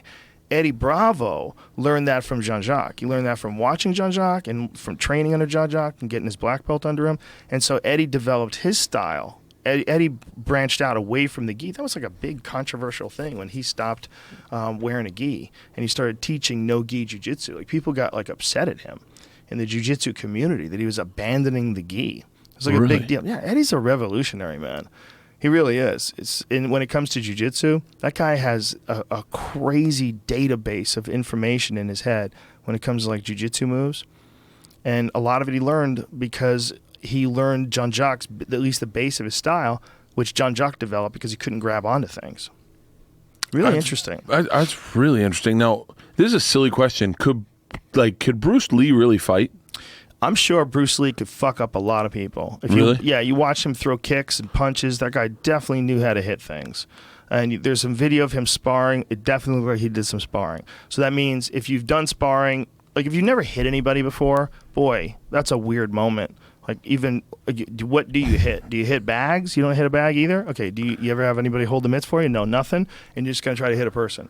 I did that. It's not easy to hit people. Hitting a person, it doesn't feel like you think it's going to feel. It feels weird. It feels really weird. Yeah. I forget Although my being was. hit feels totally normal. Does it? When you get hit, you're like, there's no weirdness to it. You're like, oh, that's just like what I remember when I ran into my friend's elbow. That's the same feeling. Yeah, but unless you get tuned up on your jaw. Oh, you ever I've get never popped on your jaw? No. That's a weird feeling because your legs just stop working. I got dropped in a kickboxing match. I got dropped with a left hook, and my legs just shut off. They like shut off. My legs just shut off. They like stopped working. Like somebody, I thought that when you got hit on the jaw and you went down like that is because you were hurt, and because like oh my god, this hurts so much I have to fall down, like almost. Yeah. But it's not really that. It's something happens when you get hit with like a perfect knockout punch or just a knockdown punch. When your jaw, when they connect with your jaw and your jaw like displaces, all that energy on that pivot of your jaw and the brain stem and your spine and whatever fuck is getting damaged in there when your jaw's rattling around against the side of your head, but it sends a spark like a pow, and your shit just goes zonk. Really? Oh, dude, you just get shut off. It's weird. And mine was like I would say a half shut off because I was still conscious, but my legs stopped working. But I was still super aware that I was in a fight. I knew exactly what was going on. I knew I just got tagged. And I knew, whoa, this has never happened to me before. I never had my legs give out like this. So you didn't go to sleep? No, I was like only 50% there. But I've, of course, seen every variety of that. And sometimes you'll see a guy get shut off with a punch. Like someone will just hit someone with a perfect punch. Like you remember when Manny Pacquiao fought Juan Manuel Marquez, the last fight? No. You see, oh my God. One of the greatest all-time one-punch knockouts. Pacquiao's charging in, and this is like, I think the third or the fourth time they had fought each other. Maybe the third. And Juan Manuel Marquez uncorks the perfect right hand on Pacquiao's face. Oh, I did see that. I did see that. Face plants, and he's out for a long-ass time. He just face plants. Yeah. It was, watch this. Boom! Oh, yeah. I mean, that is a goddamn perfect punch. When you can knock a guy like that completely out, so that's the highest level that you achieve with hitting that spot. The highest level is everything stops, and they got to wake you up, and you probably don't even remember what happened. But I never got to that. I never got hit and had that happen to me. But having that halfway thing happen, where your legs just stop, but you're awake and you know exactly what happened. It's such a weird feeling of vulnerability. Like, I didn't even know that was there. There's a button there. I didn't even know it was there. Like, you don't really know. What is it that happens? Is it a nerve that? Something like that. Yeah, something. I mean, I've explained it, and then I had someone correct me and say that's not scientifically correct. We're talking, which, shocker, bro science. There we go. But about something happens when you get punched in the jaw, that your jaw rattles up against your spine. They go, well, not really. I'm like, well, okay, well, what does happen? There's like, is it the spin of the head? Like, what is it? Well, that makes sense because there's that's one thing. Like what happens if you get clipped, you notice that people's jaws, their head fucking bounces around a lot on the impact. Like if you get caught with a really good body shot, you get dropped, right? Like boom, you get hit, and you get dropped. Your body's kind of absorbing all the shock of that punch. But your head, when your head absorbs it, your shit just swivels around your neck. You think about your head is like the worst thing you could ever hit. This thing is barely connected. It's all wobbly and shit. The bones are, there's like little stacks of bones. It's not a big bone. It's not like a big ass thigh bone that connects my fucking head to my neck. Yeah. Like what's all with this shitty vertebrae stuff where there's gooey gel in between pieces of bone? What? What a shit idea. Whose plan is this? Who made this? I've been knocked unconscious a couple of times now that I think about it. We remember talked about this at one time. How many concussions is normal? I think I've had like 10 concussions. That's not normal. That's a lot, but At least 7. I probably have a bunch that I was in denial about. Because like in sparring, like you'd get hit in the head all the time. Young Jamie bringeth the beer. Sparring, you get hit in the head all the time. And sometimes you get rocked. And if you're sparring and you get rocked, like what does constitute a concussion? You know, sometimes people have concussions and they didn't even have a bad sparring day. You know, they go home and then they start throwing up and they feel weird. They go to the doctor. The doctor goes, "You're concussed," and they don't even remember the shot. They don't even remember what got them. Oh, thank you. Just for whatever reason. Thank you, sir. For whatever reason, you know, that can happen to you. I threw up when I got a concussion. Did you? Yeah. That's super common, right? Cheers. Yeah. Cheers, my Cheers. I threw up. I was in Raleigh, Massachusetts basketball camp, and I got knocked unconscious. I went up for a rebound, and they pulled my feet out. Ooh, and I landed on my Christ. head. I was like 13. Oh, I had to go to the Bryn Mawr General Hospital, and I was in a wheelchair. They wouldn't let me get out of the wheelchair and walk. And I was like, I'm fine. And I was just a little and then all loopy, and then I just started throwing up. And I was like, I'm not sick. I don't know why I'm throwing up. So, whoa. Yeah, you don't want to ever admit that you're fucked up when you hit your head. Dudes are like, I'm fine. I'm fine. By the way, my parents I don't even know if my parents called me. Like, I look back at that and I go, I wonder if they, like, as a parent of a 12-year-old, I would lose my shit if my kid was in Philadelphia and she got a concussion. I'd be on a fucking plane tomorrow. Well, also, when someone gets a concussion like that, you got to really keep an eye on them for quite a while. They kept me up. They put me in the rectory. Why do they keep you awake? What's the logic behind that? I don't know. They wake up like every hour. I think because you don't want to fall asleep and go to sleep forever. Ooh, you mean die? Yeah. Well, you're cheating the Reaper. Yeah. Or are you? See, that's the question. The people that died, I mean, would they have died if they stayed awake too? Is this just, you know what I'm saying? Yeah. I don't know. They put me in with the priests and fucking. I know. I just had a head injury. What's it like hanging out with priests? I never really enjoyed it. I just hung out with a lot of priests too. Really? Yeah. No. I raised my eyebrows. Like anything else? It's so funny. I could probably I'm like oblivious. You ever see those movies where the shark's in the water and the people are swimming and dancing and have a good time? And then you're like, oh, it's going to get it. It's going to get it. It's going to get it. It's going to get it. And then they just get out and they're like, hey, let's go do something else now. And they don't get attacked. But I was probably like that with molestation. Really? I'm certain of it.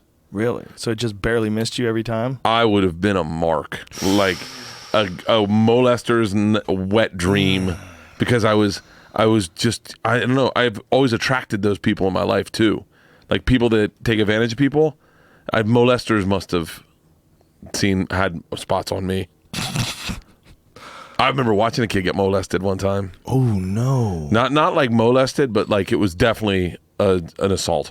We were in a kids camp, a Baptist kids camp, and I remember we were all in our bunk beds and it was lights out, and all of a sudden the lights came on, and they're like, these two counselors are like, hog tying time, and everyone's like, Seth, run!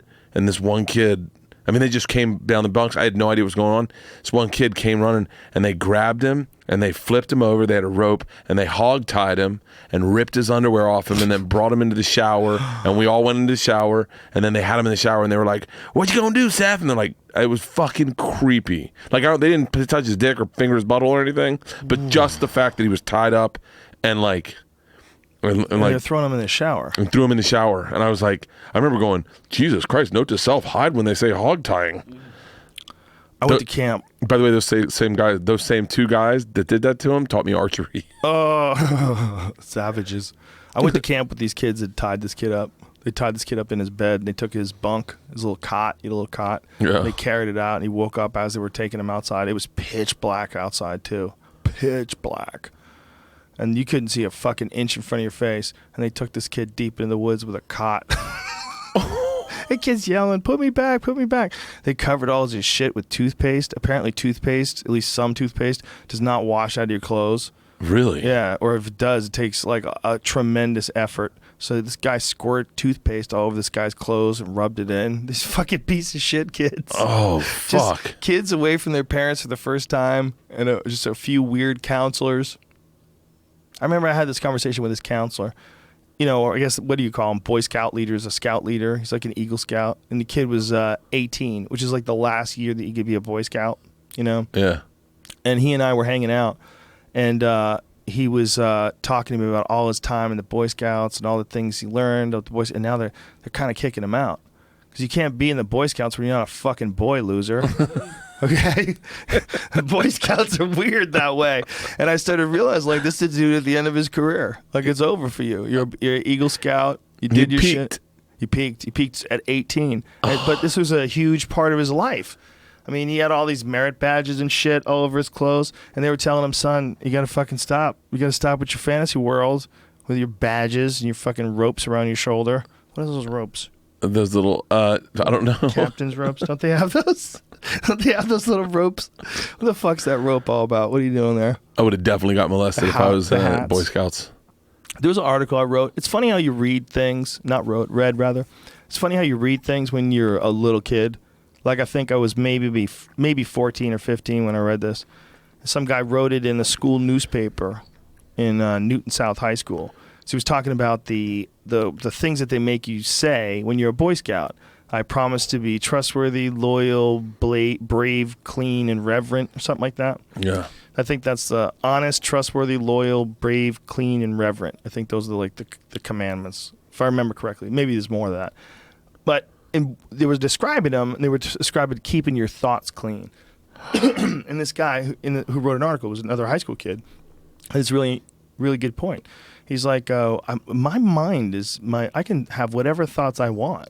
Like, as long as I don't do anything about them. Like, why should you try to control my thoughts? Yeah. And, like, he's right. He's right. Like, what is this think clean? Like, why can't you think terrible, dirty things because it amuses you? You know? As long as you're not hurting anybody. Well, what is the point? Like, I've never once thought about fucking a kid. But, like, are there people that legit think that? Like, they must think that. What do you mean? They think that... Like, I don't have to control my thoughts. Right. There's absolutely people that are attracted to children. But then, so... No, I'm not... obviously, there is something to blame anyone that does that to a child. But how then do you stop their brains? That's what their brain's doing. Yeah. They're not doing it on purpose, but their brain's going... That's the real debate when it comes to, like, when neuroscientists try to analyze different types of behavior, destructive behaviors. When you can look at any type of horrible, destructive behavior, you get to that one where you literally don't even want to help them, and that's the one. Yeah. You get gambling and alcoholism and even being prone to violence and all the different things.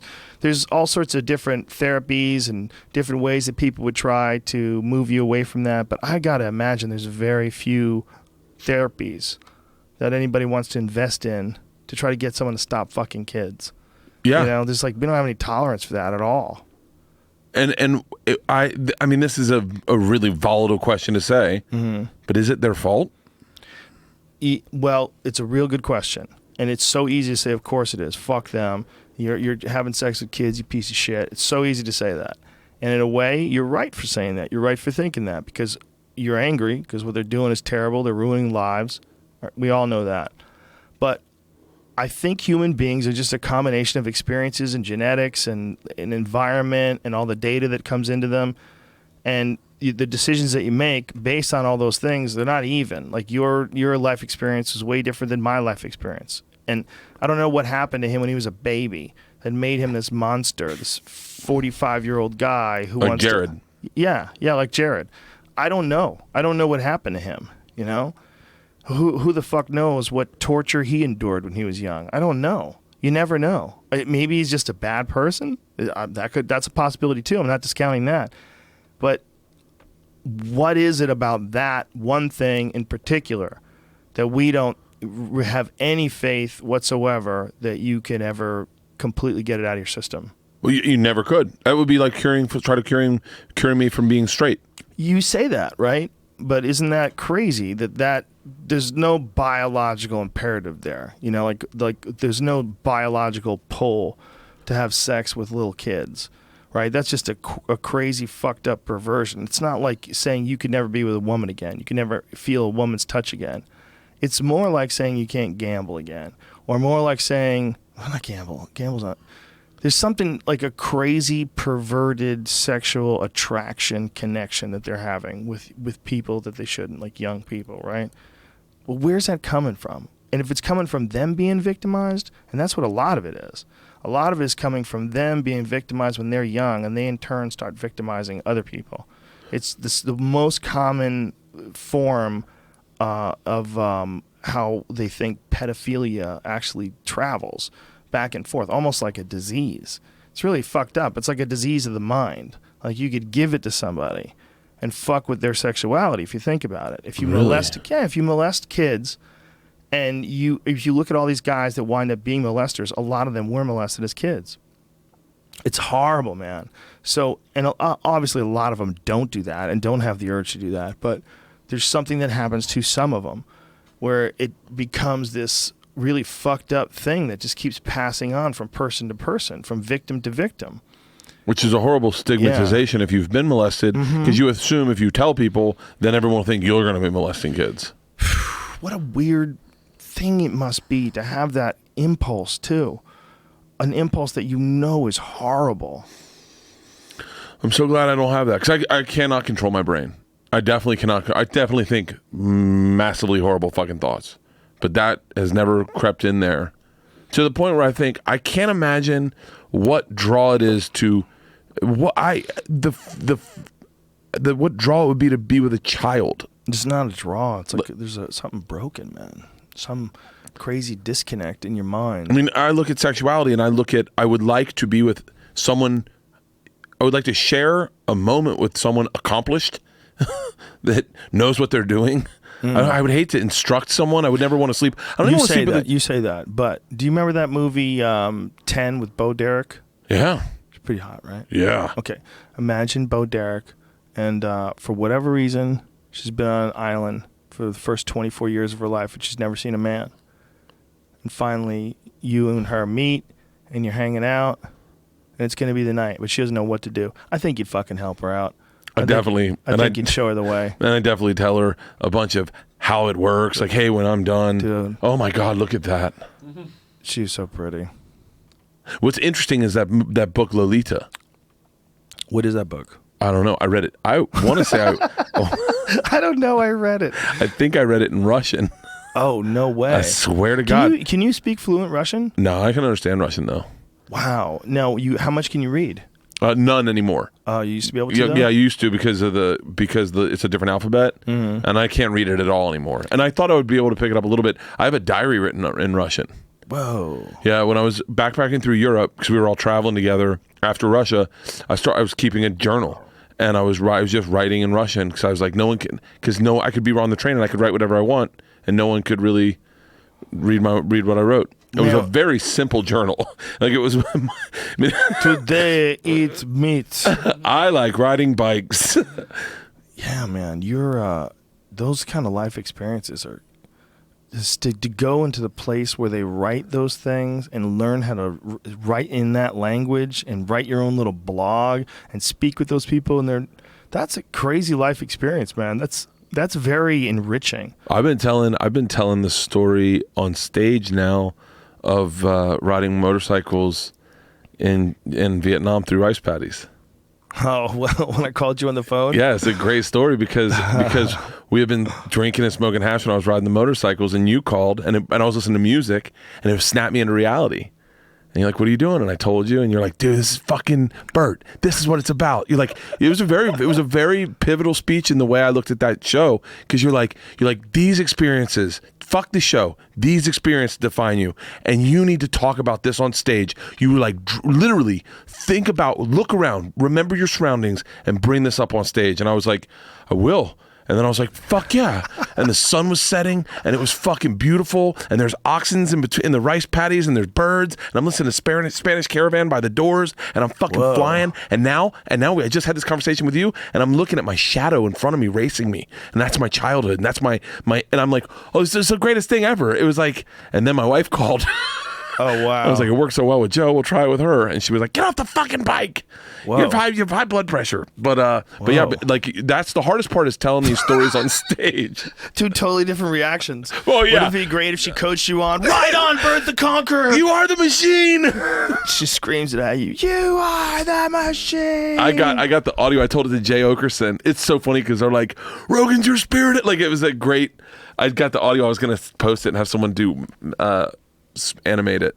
But yeah, I'm trying to write about those experiences now on this new hour, and it's really fun. But you know what, man? When you told me to tell the machine story on stage, I learned so much about the art of storytelling and the art of stand-up meshed together. The hardest part is that I remember that how long it took to get that story good, and every story starts with like only one little funny part, and you just got to do it all the fucking time. You just got to figure it out and work it out and knead it out and tell it as many times as you can. Yeah, it's like you got to figure out what to cut out to, and maybe a better way to describe what was happening. You know, it's there's an art to it. Some people are just geniuses at it. You know, some people that tell a story and you just can't wait. Can't wait to hear what happens next. Some people, they're pacing too. Joey Diaz will slow everything down. Dog, let me tell you something. 1986, North Bergen, New Jersey. It's me and Peter Ham Sandwich. And it'll go into this it's like you're a little kid. You're like, give me the popcorn. His father always carried a comb in his back pocket. He'd comb out with his gimp hand. He'd comb his hair. You remember those combs you used to have with the little pointy things would break off? You'd only have you'd have two fangs, and then you'd be missing a fang. Then you'd have the other fangs. You'd be missing a fang. You'd have to kind of move your hair around with it. Oh, the fucking part where it doesn't work. The thing I was telling Steve-O this. I just had Steve-O on my podcast, and we were talking about being in comedy and being at the clubs. The thing it is that often the funniest thing you say, you don't realize you're being funny. Sometimes, right? Yeah, and when you have your friends around to be like, hey, is that a bit? And you're like, no, I feel silly for saying it. And they're like, no, that's good. Like Joey, that is what's great about Joey. I swear to God when I say I have been with him where he's said the funniest things that no one could write. You'll never be able to find this structure and write it. Yeah, I'll take another one too. Thanks, Jamie. And and you just are you're like he said on my podcast one time, I go, I have a big dog. He's like, dog, I don't trust dogs. I said, why? And he goes, Bert Kreischer, when I first came to this country, I got attacked by dogs 5 times. The last dog walked past me and then came back to bite me. And you're like, what the fuck, man? It's and he just has a flat look on his face. He's not trying to run a bit. He's just telling you his life. Yeah. But he's just funny. Joey just knows how to do it. I told him that's a cool guy to live near. It's the best. When those homeless people were breaking in my house, Joey drove by every night. How many homeless people broke into your house? A couple. Really? Yeah, because we're under construction. We're renovating. Oh, no. Yeah. First one broke in. Zombies. Very fucking similar. You can't scare them. Really? Yeah. I was sitting. We had dinner at my sister's house. The girls went inside. Everything's under construction. We got a big dumpster out front. It looks like it's under construction. And I'm sitting off to the side with smoking a cigar in the darkness. And this girl just starts walking up the driveway, starts to go into our backyard. And I see her and I'm like, wait, do I know? I must know her. It's a weird thing when you get robbed that you're like, it's like such a confrontation that you're like have you ever been been in a conversation and someone's like, hey man, and you're like, oh, I must know this person. Hi. And then they attack you and you're like, oh fuck, this is how it starts. That was what happened. This girl was just going in our backyard, and I go, we must know her. And I go, hey, can I help you? And then she was like, oh, hey, and she like said something like, I work for the DWP or some child's organization, something. And I was like, no, this is you're breaking into my backyard. And I start fucking shouting at her, and she just keeps walking towards me. She's not fucking scared at all. Priscilla is a 130-pound bull mastiff, a beast of a fucking dog, is going at her, like leaping at her, and all that's keeping up is a little tiny like dog fence that we had in our front yard at the time. Fearless. This woman was, you couldn't shake her. I think a heroin addict probably. Ooh. Yeah. And I was like, motherfucker, should we call the cops? And then the cops show up. Everyone shits on cops. I love them. They showed up in 3 minutes. They were there in 3 minutes. The woman had already taken off. I told him where she went. And the guy's like, yeah, it's, there's a new heroin dealer in town. Ooh. A lot of junkies and homeless people are going to be loitering around here until we stop that. But he's like, I'm sorry. And I look, and both my daughters are in the doorway, and they're looking out. And I'm like, hey, man, I tell the cops, I go, do you mind if the girls come down for like 2 seconds? And you just let them know that they'll be, like, there's nothing to worry about. And he's like, yeah, not at all. I go, girls, come on down. So George and Isla come down, and they had lollipops, and they had put notes on it that said, you are our heroes. And they gave them to the cops. I'm talking about a heart fucking breaking moment. And these cops were like, ladies, well, first of all, we will be circling this block all night long. Nothing's happened to this house. We will keep an extra good eye out in this house. And Georgia starts pulling up my shirt. She's like, Dad, let's go. Dad, let's go. I was like, hold on, George, he's not done. And she's like, Dad, I think we should go to the house. And I was like, Georgia, it's fine. Finally, the guy gives a speech, and we walk back to the house, and I was wearing this shirt, and she goes, you are wearing a marijuana shirt. I was like, oh, that's hilarious. Cops don't give a fuck. Fuck no. They don't give a fuck about pot.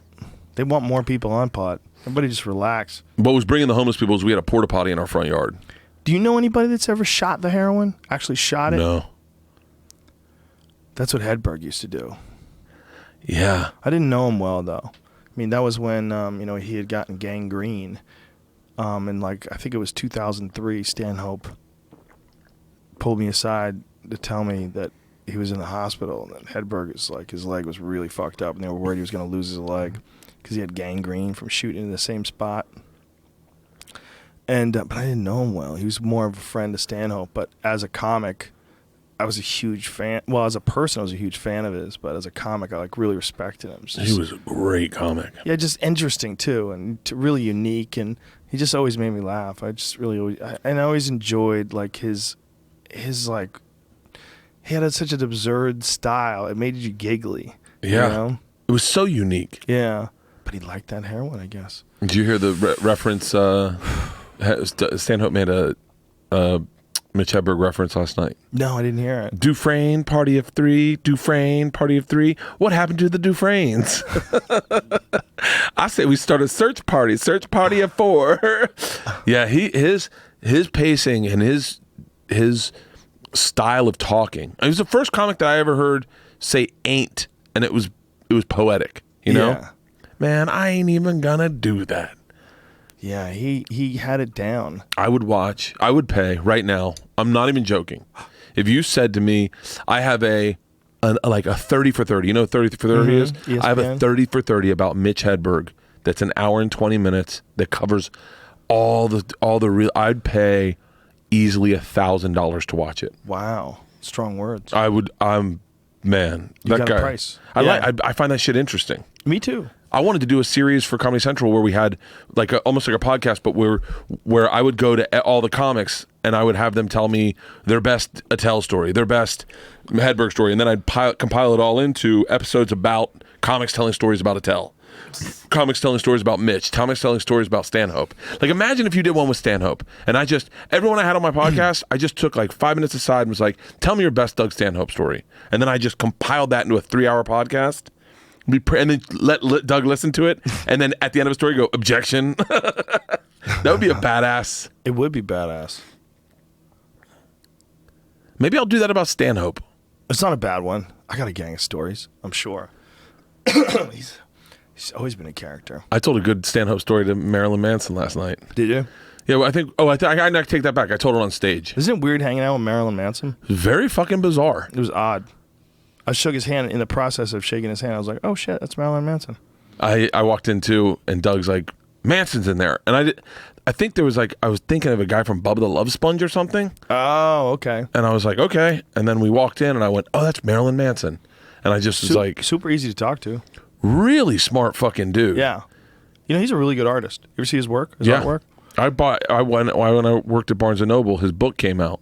His book, and I was like, he was from Florida. I was from Florida, so I read the book. It's fucking really interesting. It's an interesting way to write a book. Like a comic should do what he did. He had a gallery opening or showing of his work, and I went to check it out. It's really interesting. I mean, he's a super creative guy. Very creative. So you can kind of see how it. Look at that. I mean, that's really good stuff. Like, look at that. That's beautiful art. Yeah. No, he's really good. It's bizarre, weird shit. Look at that Hunter S. Thompson one he's got there. Look at that, the one to the left. That the Hunter S. Thompson one. Look at that. That is fucking great. He did it. He did a video. He did a video that he released yesterday about cutting Donald Trump's head off. Do you think he sells that as a print? Yeah, I know he did a video about cutting Donald Trump's head off, and that is not going to fare well now. I think that's illegal now, right? Like once someone's the president, I don't think you can make jokes about killing can't cut their heads off. And then I was like, oh, I made a video too. It's a little different. And I showed him mine, and it's me in a thong coming out of a porta potty. I saw that. And he was like, he laughed. He was like, oh, that's funny. That's really funny. And I was like, well, how much did it cost you to shoot yours? Yeah, he had a rubber head, the whole deal. That Hunter S. Thompson from Manson is fucking amazing. I wonder if they have prints of that. I bet you could call Marilyn Manson and ask him if he has a print of that. That'd be annoying. You don't think? Not at all. Not from you. It'd be annoying. Like somebody called me and said, "How do I get your DVD?" Amazon.com, stupid. Oh yeah. What is that? A thinly veiled request? That's why I'm not famous. I call Marilyn Manson and go, "Do you know how I get one of your albums?" Yeah. Just download it on iTunes. People get mad. There are some bands that you can't buy on iTunes, right? Tool. Maynard Scott. Is that Maynard Scott? Is that his name? Maynard Keenan. Maynard Keenan. Tool is, dude, the Tool album with Prison Sex on it. Oh, I love that is song. The greatest fucking album. I love that album. Top to bottom was one of my favorite albums. That's when I got into ecstasy and coke in college. Whoa. Man. That Prison Sex, I used to listen to that shit when I worked out. Because that was like a weightlifting song. Oh. Because you get fucking fired up, Sober? Man. Ooh. Good jams on that, man. So, man, that is a great fucking album. That was a great podcast when you had him on. Yeah, he's interesting. He's a really interesting guy. He's a very smart dude. Almost too smart. Cool boots. He's got cool boots? Always has cool boots. He makes really good wine. Yeah. Really good wine. Like I'm not obviously not a sommelier or anything like that, but I know like what tastes good, and his shit tastes really good, and he knows so much about it. Like you talk to him about it, like the way he describes it and explains the process, and he's super into it. I'm fascinated by that guy. Him, Marilyn Manson. What was the other guy? Trent Reznor. Mm-hmm. There was a whole genre. Now those guys turn into club DJs. They turn into Diplo or Skrillex. Right. Back then they made albums. Well, those guys make albums, don't they? No, they do one song and release it, and then they toured. Do you ever follow? Are you on Snapchat at all? No. Diplo on Snapchat is one of the most interesting lives a human could live. Really? He is in. Am I right? He is on private jets. I met Diplo a long time ago before he was. I mean, I'm sure he was famous, but like he was going to do a show for Travel Channel, and we went out, and he was so interested in hosting. He's like, I really want to get into hosting. Thank fucking God they didn't pick up his show.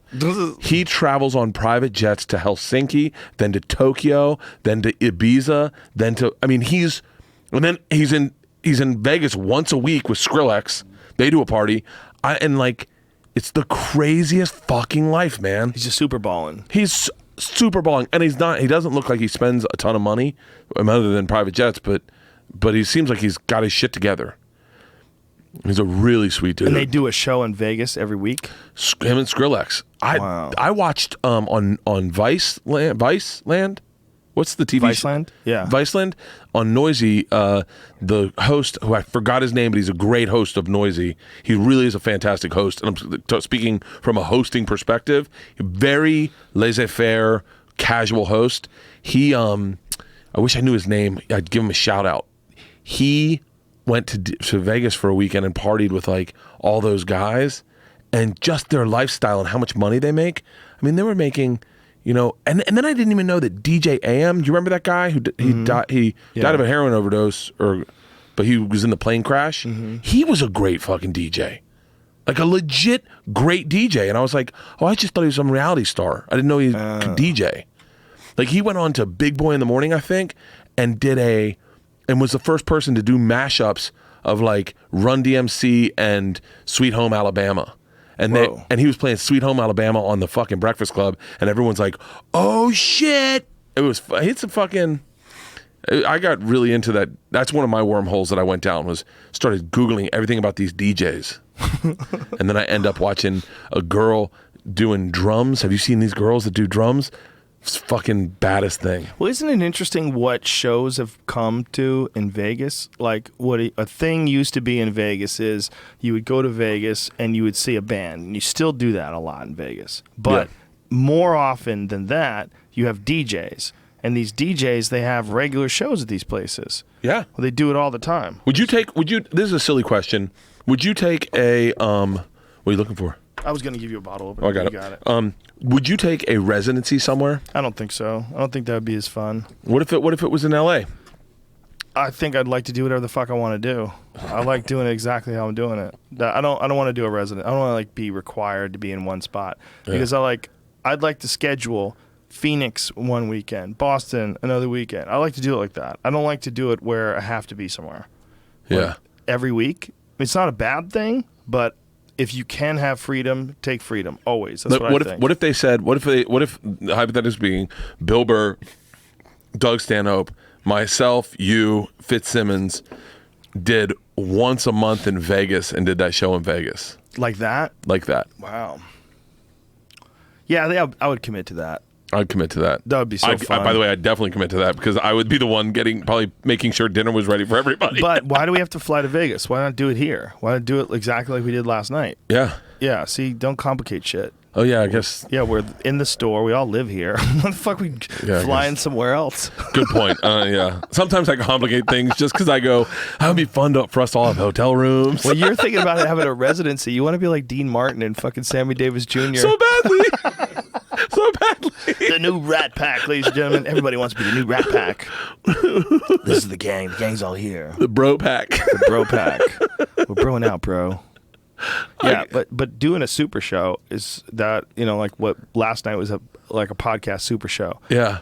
We should definitely do that more often. That was so much fun. That was like one of the most fun things I've ever done in my life. It was so great because like when I did my 200th episode, I did it with Tom and Bill in my man cave and we smoked cigars.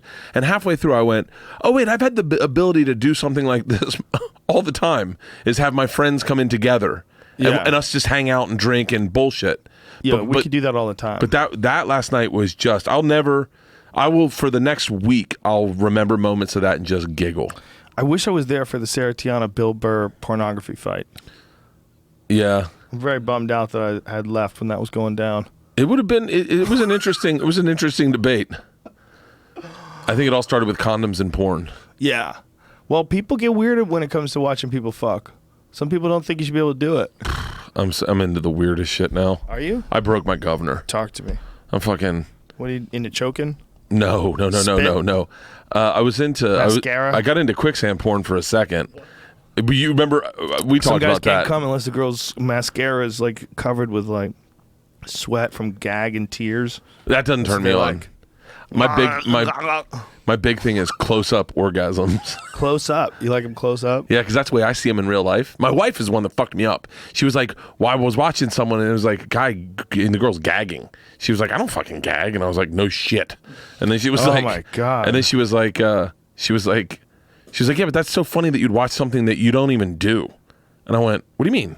She was like, you're watching something that's total fantasy. Like you have no attachment to that. So it's almost like the sex you have is something totally different than what you masturbate to. And I was like, well, that's a good fucking call. So I tried to really dial it in to like, what are the things that actually turn me on in real life? And one of the things is if my wife has an orgasm, I'm usually down there. And that really turns me on. I'm like, when that happens, I'm like, oh fuck. So I got really into close-up orgasms. I just got super uncomfortable. So did the rest of the world. Everybody listening went, Jesus, Bert. There's another thing called Put your down boner blousing. away. Down blousing? Yeah, but it's very. No, I'm being serious. Type in Like down when a girl blousing. will like bend over to like You fix her shoe or something. You look down her blouse and see her tits. It's that's a genre of it, but the genre I got into, if you look on Pornhub, it's down blousing, and it's just girls with loose fitting shirts cleaning, which is the real, like, that is something that I walk into the kitchen and my wife will be like doing the dishes in her pajama top shirt, and you'll see like a side tit, and you'll be like, whoa.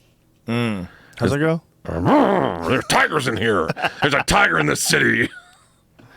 Yeah, see, look. This is hilarious. And that's all it is. It's Down blouser. So it's like the women are working and you see their tits accidentally while they're working. yeah, and it's like 400,000 downloads. So this girl is sitting there.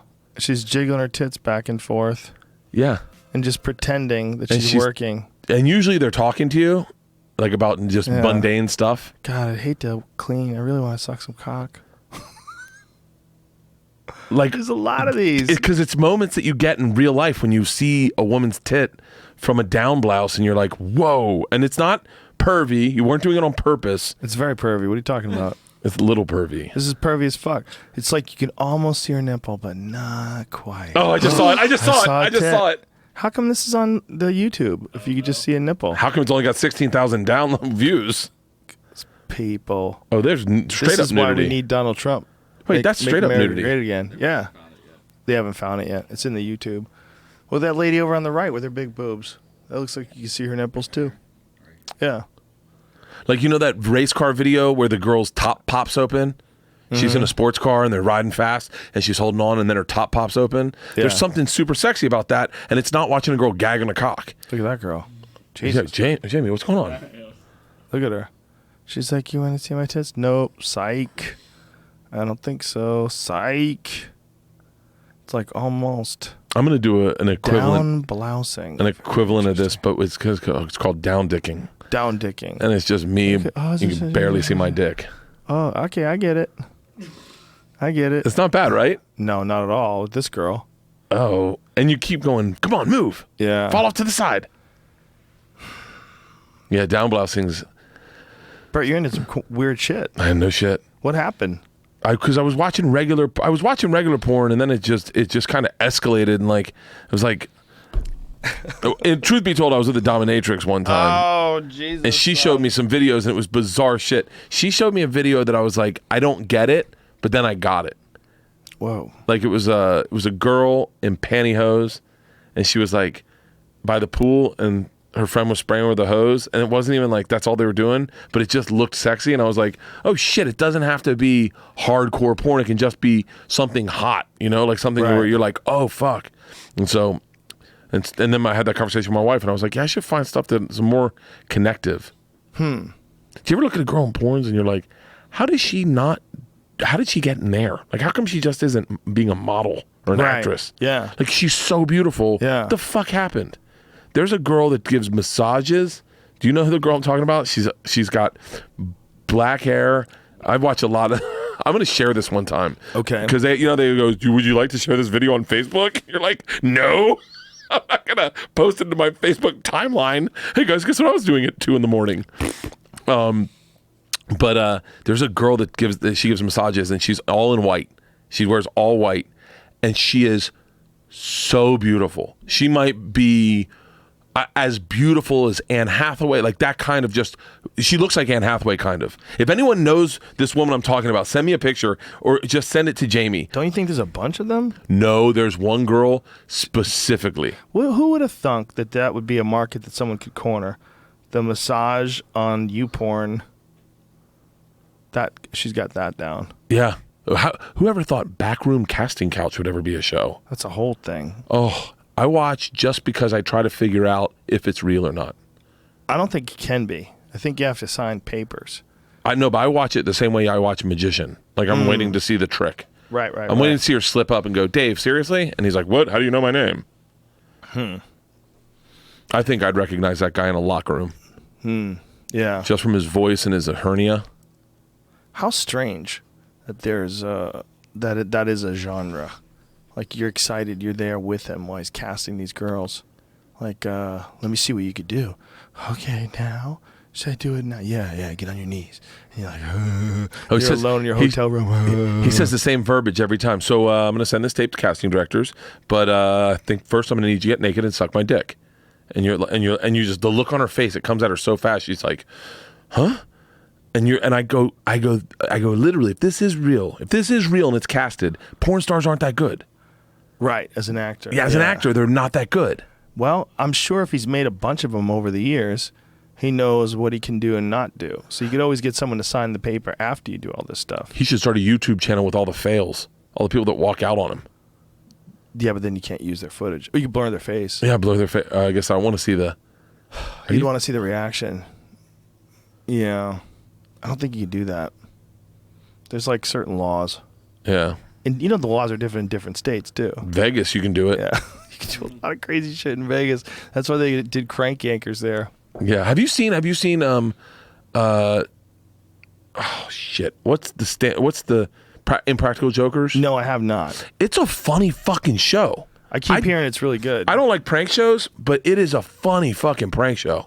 Like, I've never been a fan of pranking people.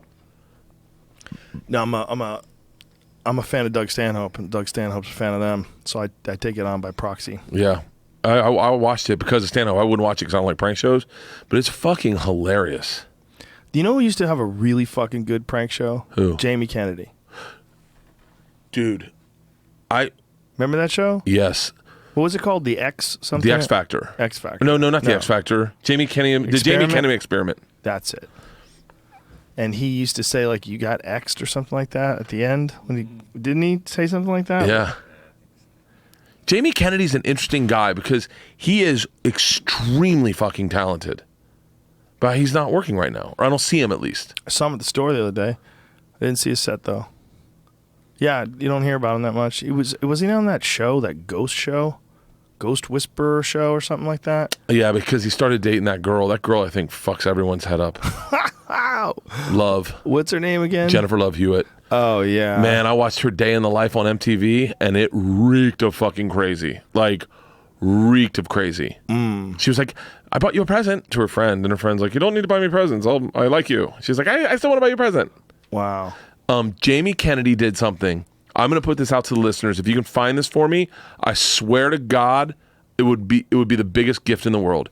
He did a show with Stu Stone. Do you know the name of that show? Stu Stone. It was called Making It or something. They were rappers. It was a scripted reality show. So it wasn't a reality show. It was scripted, but it was about them wanting to be hip hop stars. Called Blowing Up. And so there's an episode where Jamie is doing a test. He's going to do a TV show, a movie with Tracy Morgan. And to do the screen test, he needs to get put in blackface. He needs to be dressed as a black man. So they dress him as a black man, and he gets all dressed up as a black guy. And Tracy Morgan convinces him that he's very convincing as a black guy. And that what he should do is him and Stu Stone should both get in face paint and look like black people, and then go down to the 3-6 Mafia's show and freestyle for them, because as black men, the 3-6 Mafia will really appreciate it. Oh. And Joe, there's a moment where they're driving in a car to Long Beach dressed as two black guys, and they're talking to each other, and they're like, do you think this is a good idea? And Jamie's like, is there hidden cameras in the car? Yes. And Jamie's like, I don't know, man. Do you think, we're just going to Long Beach, right? And then the other guy's like, isn't that where Snoop's from? And then they go into the 3-6 Mafia, and the 3-6 Mafia is like, they start rapping, and then he goes, it's Jamie. And they're like, huh? They're like, you dressed as a black person? Oh, and then they go out in front of a fucking audience, Joe. They go out on stage in front of all black people and rap. And how good was it? Who gives a fuck? I could not stop laughing. It was the greatest thing I've ever fucking seen. And I saw Jamie Kennedy one time at the Ontario Improv, and I was like, dude, I got to take 2 seconds and tell you how hard that made me laugh. And he was like, yeah, you can't find it anywhere. Like, MTV dropped it and they like burned it. You can't get it. Because he's in blackface. Because he's in black. He looks so much like a black man. You can't even find an image, a screen grab of that How online. weird is that? How weird is that? But think how strange that is. Like, I get it that it was from minstrel shows where white men would put on blackface and do these offensive representations of black men, but that's a different look. When they were doing it, they were doing like this big thing where they were putting like white around their lips. Yeah. And it was like really exaggerated. Did you ever see that? What's this guy's name? Al. What was the Al guy? Jolson. Al Jolson. Thank you. Remember see when he would do that? Yeah. Jamie, pull up some video of Al Jolson in blackface. See if they take it off YouTube. Do you think they take that shit down now, or do you think you can can't. watch it? You can't. That actually might be in the public domain because it's like one of the first. But I would worry that it was offensive, that it violates their terms of service. Oh no. No? It's already on YouTube. Okay. Didn't Bill Cosby like take down the Little Rascals? He owns the Little Bought Rascals the Little Rascals. and tucked it away. Yeah, but I hear the rapists are going to start airing it again. Really? The people that got raped, getting them. And they're going Really? to start airing them. That No, I'm is kidding. I'm kidding. rare. I'm Oh. kidding. Look at Al Jolson. Holy shit. Give me some volume. Jamie, turn this up a little bit. How crazy is this, man? Mammy? This is, yeah. My heartstrings are tangled around Alabama. I'm a coming. I think this came out like 1927 or something like that. I'm coming. I hope and trust I'm not late. This lady's crying. Like he's moving into tears. I'd walk a million miles for one of your smiles on my mammy. Ah, This is so crazy. my little mammy. The sun shines east, the sun shines west, but I know where the sun shines best. It's on my mammy I'm talking about. He doesn't even do a good impression of a black guy. Well, maybe black people are different in the 20s. Yeah, but he's using the words that a black guy would use, but he's doing it as a white guy. As a white guy, yeah. Well, it's just really bizarre. First of all, it's bizarre when you think that was top of the food chain entertainment in 1927. So less than 100 years ago. Can you imagine if somebody went to a concert and the dude was wearing black paint on with white stuff around his lips and he was singing that song? You would think you were in some sort of a weird, abstract, modern performance art show. You know, some weird like alt hipster, Vincent Gallo would do that now. something strange.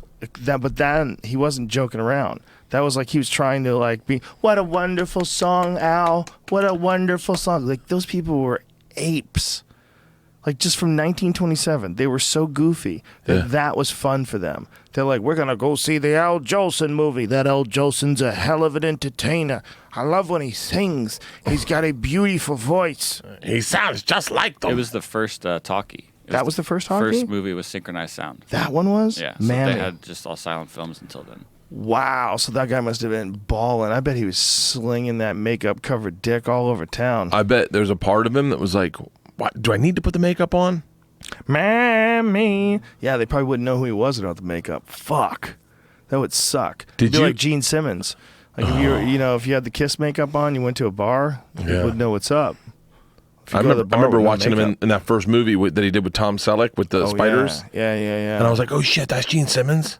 yeah, he was a bad guy in a few movies. And he's still a bad guy. He's a fucking asshole. Fuck him. Whoa. I hate Gene Simmons. Whoa. We've covered this. Yeah, Hey, you had a bad experience with yeah, him, right? fuck him. Yeah. He blocked me now. On Twitter, he blocked he you? blocked me. Wow. That was the height of his good lookingness. Did you ever have Tom Selleck. Powerful Tom Selleck and Gene Simmons. Did I ever have what? Did you ever have like this is gonna sound crazy, maybe this was just Florida, but did you ever have like people dresses in blackface for parties and stuff, or like Halloween? I'm sure I probably saw it when I was young, for sure. I'm trying to remember a specific instance. I can't really. Like that was a popular costume when I was a kid, was being a black person. Okay, you know what I remember a dude did? He played Mr. T. Yeah. So that was a common one, and they would wear blackface, and they would put a bunch of gold chains on. Uh-huh. On Mr. T. And you put not Mohawk. shoe polish, but like black paint all over your face. Yeah, you'd have like a fake mohawk. In college, we used to have a social called. We had a couple socials. We had a social called Pimps Up, Hoes Down, where everyone would just dress like black people. I mean, it's so politically incorrect, but that's, I don't think anyone had the insight. We had a social called Unga Gunga Balunga, and I remember I was the one that organized it, and I handed out, like, makeup so people could put war paint on. And one girl, the guy just took a picture, just put it on black stuff all over her face. Jesus. And he was like, I remember her walking out, like, we meant to share that paint. She just covered herself with it. There's a picture on my Facebook of it, I swear to God. She posted it herself. She's like, I remember this party. I was like, why would you post it of yourself? How bizarre. Yeah, she but that was like that. I remember when Ted Danson did it and everyone was like, oh, you're not supposed to do that? That's right. He was like the last white guy to try blackface. Yeah. Like publicly try it. The backlash was terrible, and he thought he could get away with it because he was dating Whoopi Goldberg. And I think he told a bunch of black-centric jokes. Yes, yeah. Like racist jokes. Yeah. Ooh. Ted Danson. Weren't they like N-word jokes? Did you actually see? Yeah. Do we have transcript of his act? There's probably a video of it. No, I know there's a picture.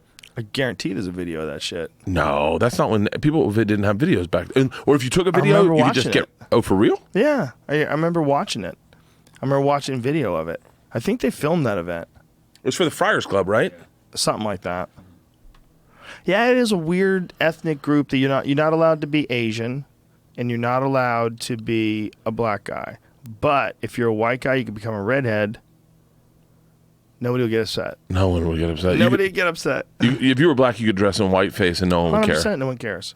But if you're black, you can't be a Chinese guy. That's offensive. And if you're a Chinese guy, you can't pretend to be black. That's offensive too. I used to live with this girl from Peru, and one Halloween, it was when I moved to New York. This was probably 2000. No, it was probably 1998, 99. And I went in to her room at Halloween, and she was dressed like a Puerto Rican. Whoa! But she was Peruvian, and she's like all the horrible stereotypes that you would say would be the things that lowest common denominator Puerto Rican woman would do. She had all over her, and I was like, Val, you can't do that. And she was like, why not? It's a good costume, right? And I was like, no, those people exist, and we'll be around them tonight. Like, can you imagine if someone dressed and went as Valerie? And she was like, it wouldn't bother me. I go, yeah, because you have a good job and stuff. Like, this poor person's getting handed it by life every night, and you're dressing as them. Yeah. Culture appropriation. Culture. What did you think about that Amy Schumer culture appropriation? What about it? Oh, you didn't? Did you know about it? No. What are you talking about? Her and Goldie Hawn did a video of them singing a Beyonce song, but I guess it's the politicized Beyonce song.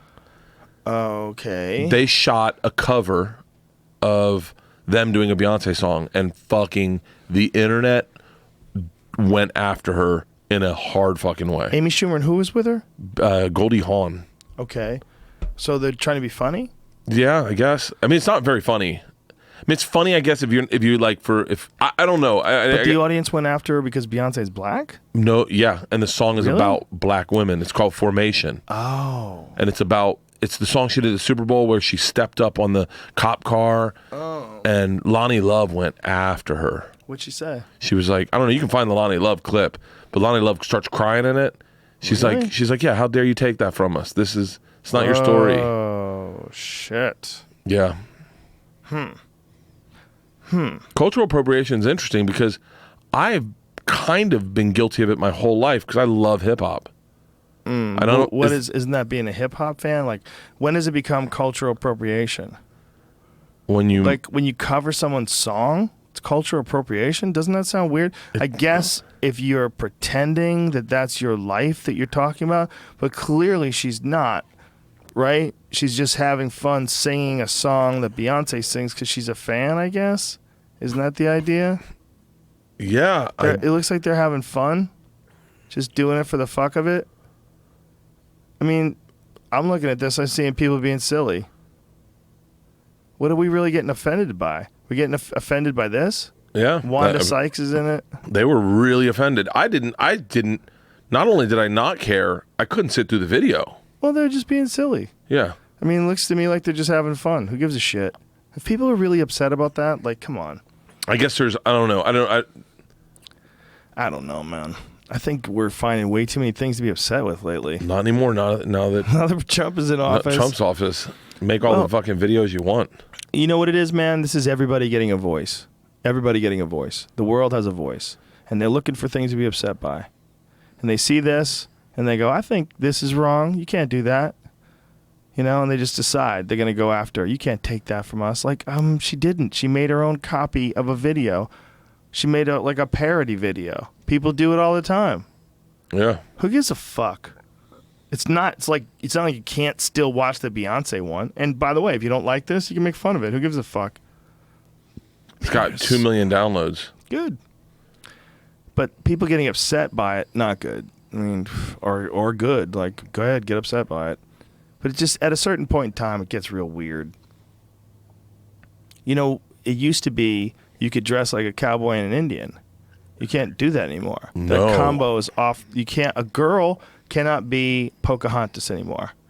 If you're Pocahontas, they'll accuse you of cultural appropriation. That used to be a popular Halloween costume. Can't do it, bitch. You are not native. How dare you, you offensive piece of shit. You cisgendered, white privileged asshole. God dang. Yeah. Do you remember when you could dress as a bum? Yeah, you can't do that anymore. Cultural appropriation of homeless people. Yeah. Yeah, we're way too sensitive, but that's how this guy got elected. That is. It's a big part of it. Big part of it. There's a bunch of factors. It's not one. Bunch of different reasons got him elected. But part of it is because we're tired. People are tired. So my friend Matt sent me something that's so hilarious. This is a real thing that was on Tumblr where someone was talking about cultural appropriation in terms of learning languages, and that unless you're Chinese, you shouldn't learn Chinese because it's cultural appropriation. Really? Yeah, look at this. Pro tip. By the way, anybody who says pro tip is a douchebag. Unless you're joking around and you say pro tip. Yeah. And then you say something that's really stupid. Pro tip. Don't learn a language if you do not come from the language bearers. What? The language bearers, the bearer of the language. I.e., don't learn French unless you're French. If you're not French. Don't learn Chinese if you're not Chinese. Don't learn Icelandic if you're not Icelandic. It just appropriates culture more. That's fucking ridiculous. It's horrible. It's awesome.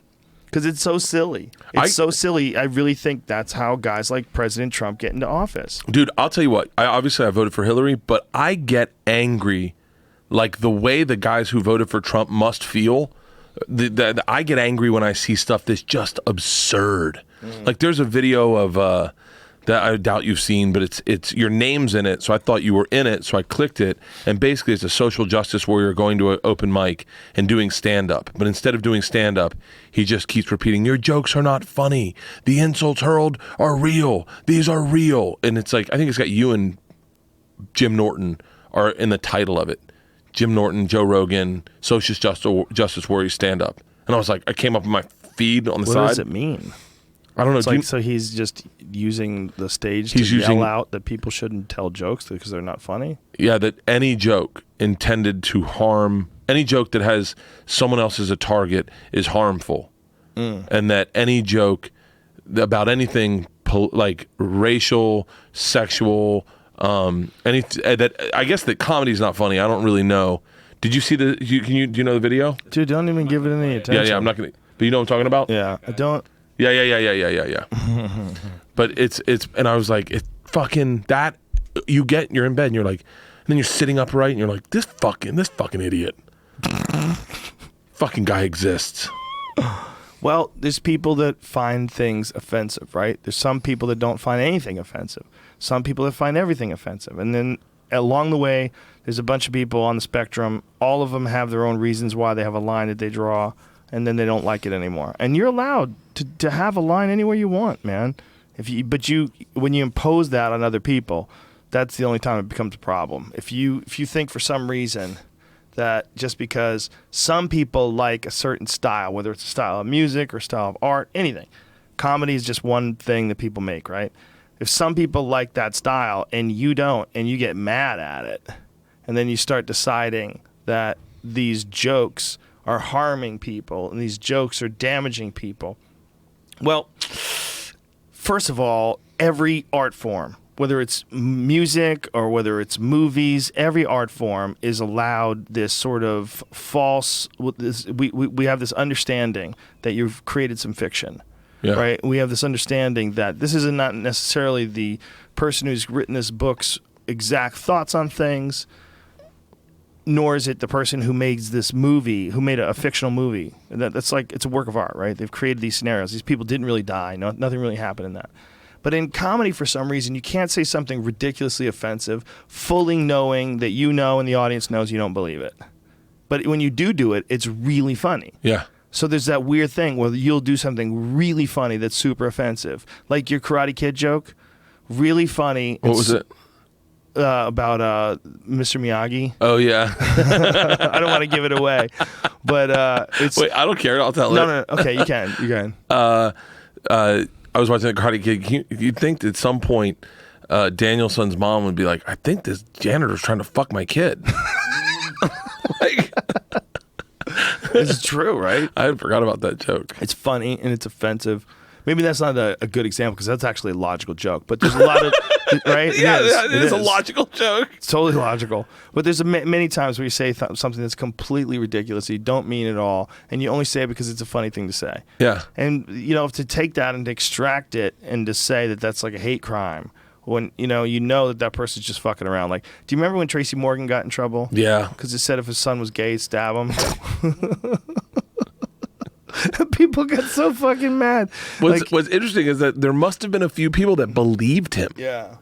He's so crazy, though. Tracy's always crazy. I've only met him once. He's a madman. Isn't that crazy? I've only met him one fucking time. That one story. One time. That's a great story, though, for I can't one wait. time. I hope to run into him again. I know he's heard the story and he didn't like it, and he was like, never happened. But I can't wait to run into him. Tony Woods got, because a couple people ended up telling that story. A couple, like a number of people, and Ari worked with the guy that was telling it and saying that it happened to him. And so I guess that's what happened when it goes into the ethos. And Tony Woods got fucking pissed because Tony Woods was there the whole night, and Tony's like, "That's our story." I was like, "Yeah, I know." He was like, "Yeah, that's bullshit. No one takes our story, Bert." And I was like, "Yeah, I don't know. I sorry. That's how that works, I guess." Yeah, wait a minute. How could it be yours? So he didn't want you talking about it because he was talking about it? No. Tony was just like, it's other people telling something that happened to me and you. How can that be right? But you were there. No, yeah, right. So it happened to you too. No. He was saying that other people were telling the Tracy Morgan story. Oh, other people other than you other than guys. me and him. And Tony called. Oh, that other thing, yeah. He texted me. And it was a number of people. A guy where Ari worked with, a guy in Australia told it. Oh. It just became something that people were like, well, it's already been stolen. We'll just all take it. That's hilarious. Yeah, and Tony was like really upset because he came late to it. Tony didn't listen to podcasts. He does his own fucking thing. And he just called me one time. He's like, yo, Sugar Bear, I'm in Australia. What the fuck are these people telling our story for? And I was like, oh, sorry, Tony. I guess that happens. In Australia? He was in Australia. And they were telling someone in Australia told it, and Tony was in Australia and he heard it. Tony, one of the greatest moments, like we had last night, I was in DC and Tony Woods came in. Tony lives in DC. And for those of you who don't know, Tony is one of the greatest comics. Hilarious guy. Hilarious guy. Very slow, like meticulous, like old school player. And so Tony comes in, and in the back of the room, he's like, hey, why don't you tell that Tracy Morgan story? And I was like, is that Tony Woods? My wife is there, right? And I go, Tony? And he goes, yeah, I want to hear what it sounds like. So I go, why don't you come up on stage and tell it with me? So he comes up on stage, we have two mics, and I tell my side of the story, and he corrects me. Oh, because you know how shit. everyone's got their side of the story. Yeah. And like, I remember it, man, I remember it very vividly that I was a passerby. Like I was just hanging on, and I was there for the story. I didn't really do anything. And Tony's like, that is not how that happened. He was like, and then he said to me, he goes, do you really think that, he's like, the reason he took his shirt off is because you took your shirt off. And I was like, there's no fucking way. Tony remembers it totally different. The only thing we agree on is the very end of the story when he said, that's how you get out of paying a check. That's the only thing we agree on. Wow. Yeah. It's interesting how two people can share an experience and it's very similar in like the places. Like we went to Madam X, that's the bar we were at. Mm-hmm. And I told Tony, I was like, start telling it on stage. Tell it. Well, the human memory is super flawed. Yeah. It's really flawed. They find that more and more, that when they're checking out crimes in particular, that the human experience, like memory, is like one of the worst pieces of evidence you could ever have. Yeah. Neil deGrasse Tyson was talking about it. Is that it's like the difference between an actual reality and how people remember it is sometimes significantly different. Your brain just puts together a narrative and sticks with it. Yeah. And then, if something weird happened or crazy happened, sometimes you're all jacked up on adrenaline and your brain just creates some goofy ass scenario, and then that becomes your memory. That becomes your reality. How weird, dude. We're so malleable. Isn't that crazy? Yeah. Well, you ever think of like Manchurian Candidate type shit? Like that the idea that they could trick you by putting like a word in your head. If someone says that word, you fucking snap and you turn into an assassin. Well, it's Pavlovian. It's got to be connected to real? Pavlovian. Because when my wife's alarm goes off on her phone at 5:45, Priscilla wakes up. Priscilla gets up and starts wagging her tail and stands by the fridge. She's ready to eat. She heard Leanne's alarm go off, and she goes, "Now we eat. This is how it." And it's got to be similar. Like there are things you could say to put me into a mood. Yeah. Yeah. Like immediately when you're like, this is going to sound silly, but I'll get to when I said I'm going to grab a beer, and you're like, grab me one. That makes my heart race. I go, oh, we're drinking. Yeah. I'm not doing it by myself. I got a partner. Oh, this is what I like. Like certain things like that. Those are Pavlovian responses. Like when you're like, you want to get high? I get excited. I went, oh yeah, I would love to get high today. Like when Stanhope, when my phone rings and it's Stanhope, I get excited because I go, it's one of the very few calls I don't send a voicemail. But even the voicemails are 10 million times fucking better. He gave me a fucking voicemail that I want to play. It's so good. And then sometimes you get one from him and Johnny Depp, and you're like, fucking Stanhope's, his fucking phone calls are the best. So I see or Joey Diaz's phone calls, because Joey Diaz's phone call is going to take 16 seconds. What's up, Tarzan? And then you fucking Get back to me, cocklicker. yeah, all right, I love you, brother. I'll talk to you later. Yeah. No, we're lucky, man. We know some weird people. Are you nervous about the future now that Donald Trump's president? Do you feel any differently? Because it went down. What did? It went down. Yeah, it went down. It went down. Donald Trump won. The shit went down. I was joking on stage this weekend saying that it can't be that bad for me as a white guy. Like, that's the truth. Yeah. Is that he's got my interest protected. Like, he's a white guy too. He's not going to start outlawing white guys. And his son's a white guy. And it's going to be tax breaks for people that make money. But I just don't like this is going to, once again, this will sound bad, but I'm in my backyard. I'm doing a press tour this morning in like every market. You ever do those radio satellite tours? And the guys that are building my house are all Mexican. And I saw them come to work, and I thought, man, that sucks that what he said about Mexicans, America stood behind a tad bit. And because these guys aren't rapists and murderers, they're the coolest guys in the world that are fucking killing themselves so that I can have a better life. And they're doing it at wages that, quite honestly, are affordable only because they're at fear of losing their stability in this country, so they don't argue or stand up. And that's kind of how immigrant labor works a tad bit, is they don't have a way out. And I thought that really fucking sucks. And I saw it for the first time that way. And I was like, these are all really cool dudes. And it stinks that last night they saw that and they were like, we lost. Yeah. Maybe they didn't see it. I don't fucking know. No, a lot of them did. I know some Mexican folks that were pretty upset. And here I am, on the winning team regardless. And like, fucking, I'm going to win whoever wins. If Hillary wins, I'm a liberal. I want everyone for good things. I win. If Donald Trump wins, I'm in that camp too. I win there. So... You're a winner, Bert. I'm the luckiest guy in the fucking world.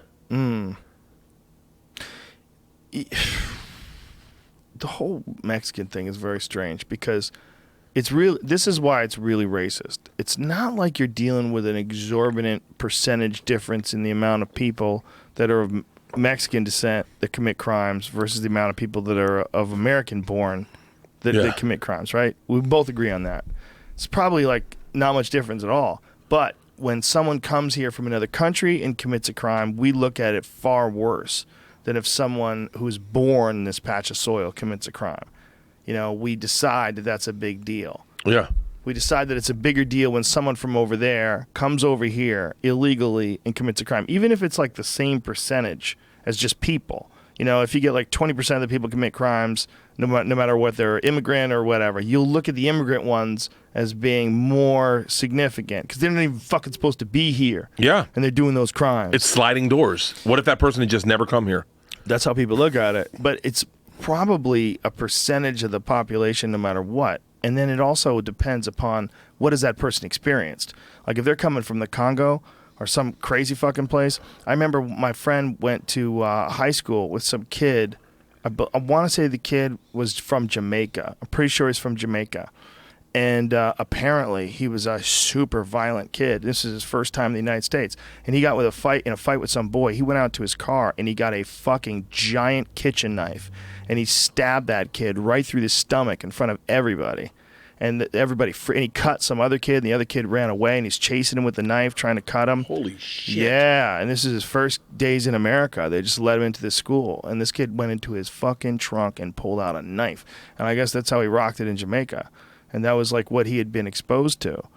So that kind of situation, if you're letting someone into a place legally or illegally, I don't know how he got in. I don't know the details of the story. I just know the story. But then people are scared because they're like, oh, this person's been living in the Congo, say. Okay, so what is xenophobia then based on the fact that they don't subscribe to the same cultural rules we subscribe to? Well, that you can say that's xenophobic, or you can say that you're very conservative and nationalistic, and you could look at it as a proud trait. So, I mean, it's a real touch and go issue, especially right now, because what's going on in Germany and a lot of parts of Europe where these Syrian refugees are coming in, and they've opened their arms to them in Germany, and it's gotten like really out of control.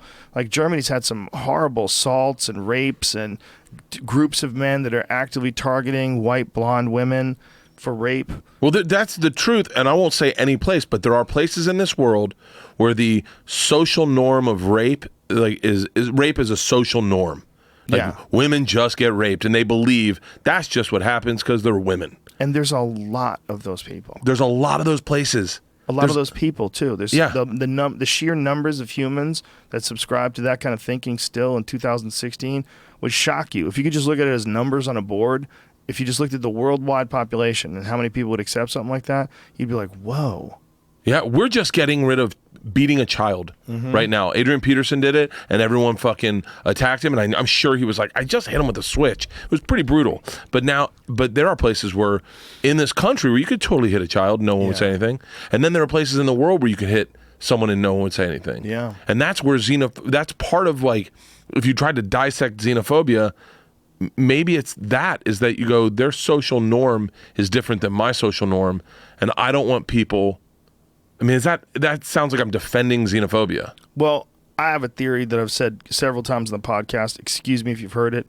That's the cradle of civilization. If you go to the Middle East, that's where civilization began. It's the oldest written language, the oldest form of mathematics. Like Sumer, like they're responsible for all these different first agriculture. Like they were like a really, depending upon when you think that human civilization was established or whether it was reestablished.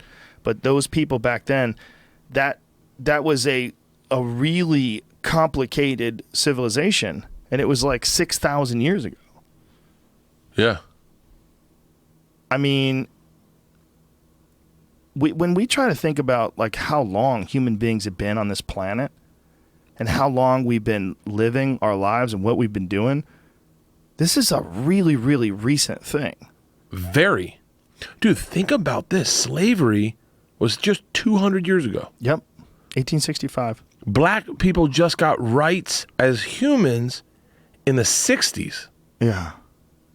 That's so one of the things I watched Roots, and one of the things that blew me away was that what's it called when black people talk like black people? It was Ebonics. Mm-hmm. I remember when Ebonics came out and conservatives were fucking up in arms. Hey, learn the language, speak the way we speak. And then I thought, hey, motherfucker, when we brought them here, we didn't teach them how to speak at all. When they were brought as slaves, it was better if they didn't speak English. But you know what the problem with that kind of thinking is on both sides? Problem kind of thing is, first of all, you didn't bring any slaves over here. I didn't bring anybody, yeah. And they weren't slaves. So both things are fucked up. But their ancestors were, so we're acknowledging there's a ripple. Yeah. There's a giant ripple effect from being brought over here as slaves. That, to me, says that like what we should have done and what we probably still should do is figure out a way, and not just that ripple, but the poor immigration ripple that's in white neighborhoods, Russian neighborhoods. You got to figure out a way to like get neighborhoods that are like really fucking poor. Those are traps, especially if they're crime-ridden neighborhoods that are really poor. Yeah, we've got to clean those up. It's like we have cuts that we just let scab up and fester, and we don't treat it and dress the wound. Like that's kind of what dangerous crime-ridden neighborhoods are. They're like cultural wounds. And we don't do shit about them because it's not us. It's us. Can't fucking pay attention to that. But if presidents did that instead of fucking flying over to Afghanistan and dealing with some nonsense that has almost nothing to do with you and me, you can make an argument that we can intervene in Mexico right now. You know, could, if you really wanted to protect peace and love. I mean, every time you go to Juarez and you see a bunch of dudes' heads cut off and they're hanging them from a fucking overpass with some sign, they put some cops and chop them up in garbage bags. You know, there's a good argument that that's all the drugs are coming from these people too. There's a good argument you go to the war with them. They never even bring that up. That's right. Comes up. Never. It's right there. God dang it. You know what fucking sent me through the roof in this election is the media coverage. One of the things that I was watching, like I was laying in bed yesterday and I was just kind of listening to the thing, and they were saying statements like, well, Florida's definitely going to vote Democratic because of the Hispanic population. How rude! I thought what an ignorant statement to assume Cubans and Mexicans are identical. Mm-hmm. It's really stupid. He didn't say Cubans are that. He said Mexicans. Mm-hmm. And I, from my experience, and this is limited, but I did grow up in Florida and I do live in LA, and that's where the difference is Cubans will speak Spanish in front of you. Mexicans don't speak Spanish in front of you.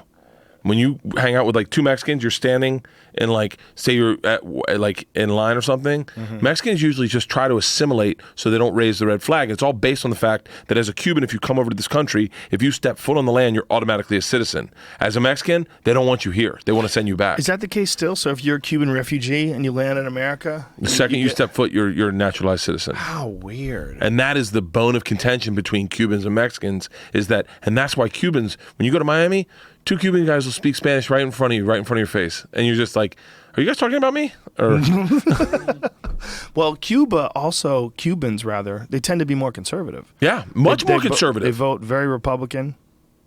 It's very, very conservative sort of. Having said that, culture. a lot of Miami did vote Democrat. I'm sure. But I think that's predominantly the Jewish population, the snowbirds that came down, because it started in like Broward County and it went down.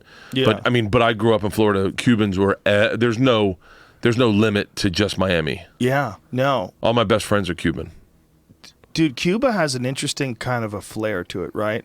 Because it's got a different thing than, say, Mexico. Like you think, their language has a little bit more of a song type of thing to it. They're a little more of a flow to it. Yeah. You know, they're all dancey and movie and shit, and they have incredible athletes. Fucking incredible athletes. You're fucking right about that. Like if you were going to do a dance of the two languages, Mexican would be more like.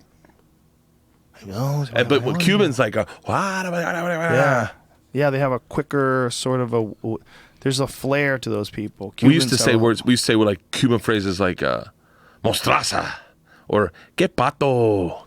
That sounds Mexican. That does sound Mexican, but que pato is like how gay. Oh, que pato, like a duck. Are you allowed to say that still, or is that? You can say it in Spanish. Oh, there you go. Yeah, you're not racist if you're saying it in Spanish. It's not racist. I said maricón on the radio the other day. What is maricón again? Gay guy. Oh, you could say that? I guess. I don't know. Let's see if it comes back to haunt you. Let's run the gamut. I'll say gypsy, pikey, and maricón and see if I get in trouble. Pikey is still touchy if you're in England. Yeah. I have a friend who lives in England, and their neighbor, their friend actually, that lives also in England, had a bunch of pikeys move in next door to him. They pulled up squatters. their caravan. They pulled up their caravan, and they just decided to live in this neighborhood. And then there's an open lot, so they pulled into this open lot with their caravan. They stay up to 2 o'clock in the morning. They started having parties. They started robbing the neighborhood. And these fucking people have these bomb-ass country houses outside of London, and they're just living the dream. You know, they make this dope-ass, they make this dope-ass house in this beautiful countryside, and the pikeys moving right next door. I don't know, is that a bad word, pikey? I don't think it's a bad word. Travelers, I think they prefer to call themselves, so I'll be respectful. So the travelers move in, they pull up their caravans, which are mobile homes. They leave garbage everywhere. They fucking steal shit, and they can't get rid of them. They can't get them out of there because of their culture. Like their culture is that they travel around.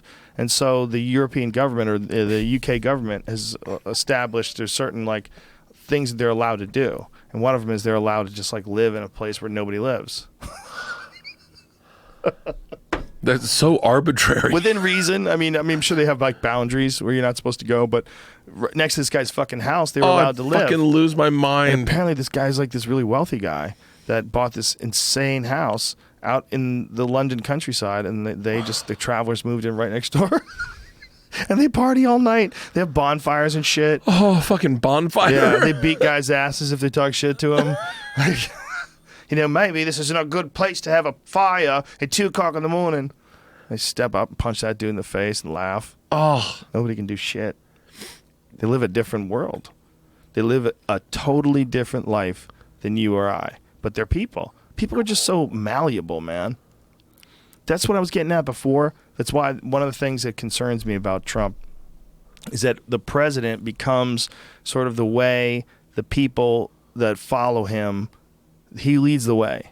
They sort of fall in, at least in some way. He represents how we feel about ourselves. So if we feel about ourselves like a really, the wall just got 10 feet higher, that kind of stuff. Yeah. That could encourage some ridiculous douchebaggery from people that might otherwise be persuaded to relax and settle in. Like people might go the other way now. What do you mean? People might get more aggressive and more shitty now that Trump is in office. Oh, dude, I got to be really honest with you. Trump being elected gave me a lot of confidence. Why? I don't know. Because I just was like, I just never thought that would happen. Like, I never thought that would happen. And then I thought, oh, that's right. Crazy shit happens all the time. Like, crazy shit happens all the time. All the time. Like, I could, no, I'm not saying I want to be a movie star, but, I could be a movie star tomorrow. Like, someone could go. Take a couple of weeks, but. It'd take a couple of weeks. Maybe take 7 months. But that could happen tomorrow. I could have my own sitcom if I wanted it tomorrow, because that could happen because Trump became president. And I got a real bounce in my step. Wow. Like anything's possible. Like anything's fucking. I really thought there was no fucking way in hell that would ever happen. I mean, I almost thought last night was a wash, and I don't know why we're even referencing the election. And then all of a sudden, Bill Burr's like, they just took fucking Ohio. Yeah, it was like a war. Like he took Pennsylvania. He took Florida. Yeah. They're still undecided in New Hampshire. Was that what he was saying? He took Idaho. Weren't they saying that it was kind of down to Alaska? And when he got Alaska is when someone said he just won. Ooh. They go, he just got Alaska. He won. But and that's the state that nobody campaigns in. That's what's interesting. No one campaigns in Alaska? I don't know, maybe they do. But I think for the most part they ignore it because that's the last state where you get the results in last. It's way the fuck over there. If you look at a map where Alaska is, yeah, you got to go all the way up and then you got to go left. It's all the way the fuck up. It's by Russia. It's way up there, dude. Have you gone hunting up there? Yes. Oh. Dude, Alaska's amazing. Except the bugs. The bugs are brutal. The mosquitoes are off the chain. Fucking you haven't seen nothing like it in your life. You can't even breathe because they go in your mouth. Yeah, Ari and I went fishing. We went salmon fishing up there. We did some gigs, and we got out of the car to get to the boat. And when we got out of the car, literally opening the door, there was a cloud of mosquitoes that found us instantly and swarmed us. We panicked like little girls, jumped back in the car and shut the door. We decided to change our shoes while we were in the car, and there was 100 mosquitoes in the car with us. It's fucking insane. Insane. They only have like a couple months to live. Yeah, and they all come out in droves. But I'll tell you what I like, dude. I like Alaskan people a lot. Amazing. I like people in Anchorage a lot. I like people at bars. I like people that you met. There's like a certain feeling that they have. They're more alive because they have to deal with nature. They're more alive because they have to deal with grizzly bears. When we were there, a grizzly bear stumbled into some fucking school. The grizzly bear was walking the outside perimeter of some school. They were talking about it. They had to fucking chase it off. Like, what? A giant one, like a big 10-foot grizzly bear, was wandering through some backyard area. Moose walk onto college campuses all the time. When I landed in Anchorage, I got in the car from the airport to the hotel, and a moose crossed the street on the way to the hotel. Jesus Christ. By the airport. It was by the airport, and I freaked out. I was like, are you shitting me? And he's like, it happens all the time, man. You got to be real careful if you're around a moose when it's rutting. Like now, like when it gets cold out, like right around like late October, probably mid late October, they get horny as fuck and they get super aggressive. Oh, and they get so stupid.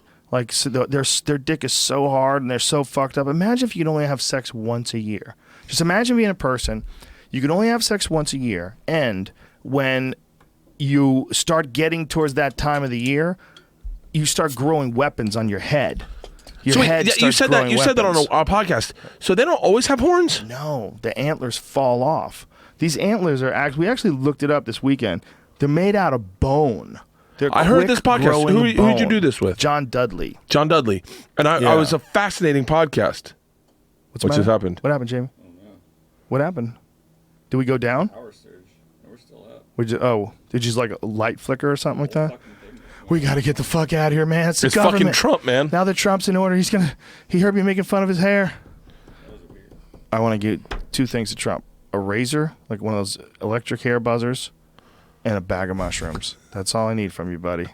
You can raise my taxes. Just let me see you eat this bag and do this to your hair.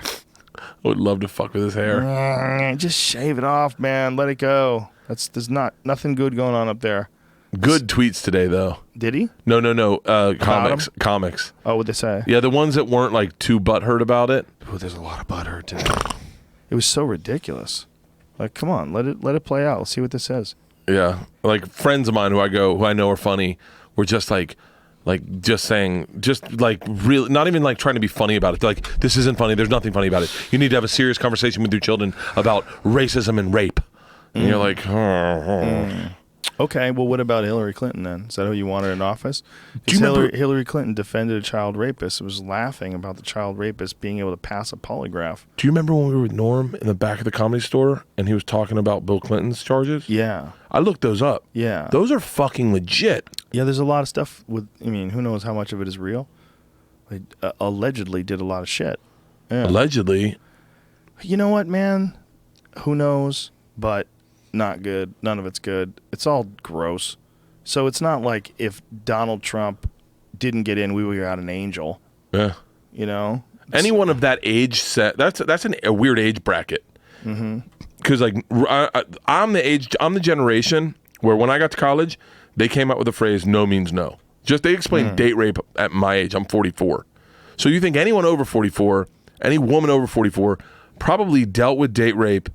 And a lot of times there was a stigma. Do not talk about it. You know? Yeah, man. And I'm just saying, I'm the very beginning of it. There's a whole generation of girls my age and just younger that have dealt with it in the same way. But now it's being brought to the forefront and people are coming forward and saying stuff. Donald Trump is what, 70? Dude, I think he could hit women when he was a kid. Probably.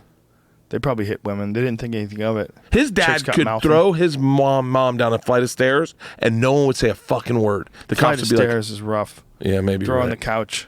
Just throw on the couch. Just get off me. Get off me. You throw them somewhere nice and soft. And like you decelerate when you let go. You don't, just like a light judo demonstration. If you dated a judo chick, like if you dated Ronda Rousey and she just got mad at you and started fucking hip tossing you around the house, right through the coffee table. Nothing I could do. Boosh! Right through the glass coffee table like one of those Lethal Weapon movies. Just fucking, she just grabs you and hip tosses you. We're in the front yard. The sprinklers are going off. Exactly. Cops are spulling up. Remember that? Lethal Weapon. He used a fucking triangle choke. That was the first time we ever saw a triangle choke in a movie, ever. Mel Gibson, Lethal Weapon. He played that crazy guy, and he learned from Horian. He learned jiu-jitsu from Horian Gracie. Really? Yeah, Horian Gracie was the stunt coordinator for that movie. And he helped, that movie sort of helped get him in with a lot of Hollywood people that wanted to learn jiu-jitsu. So he realized how effective they were. I'd love to party with Mel Gibson. Oh, man, just get him drunk and start talking about Jews. Just wind him up. Yeah. Just wind him up. Just go, what are all these Jews and money, man? Man, I don't get it. It's like lighting a bomb and walking away. It's funny, man, because he's a brilliant director. He's amazing. They're giving him another chance. Oh, here it is. Is that Gary Busey? Yeah, it's Gary Busey. He was on top. I forgot it was Gary Busey. Shitty jiu-jitsu. There's a lot of space there, boys. Oh, Way look too much at that. space. He goes for the armbar for terrible guard. And he gets punched a little bit here, a little bit of ground and pound. This is like something. Watch this.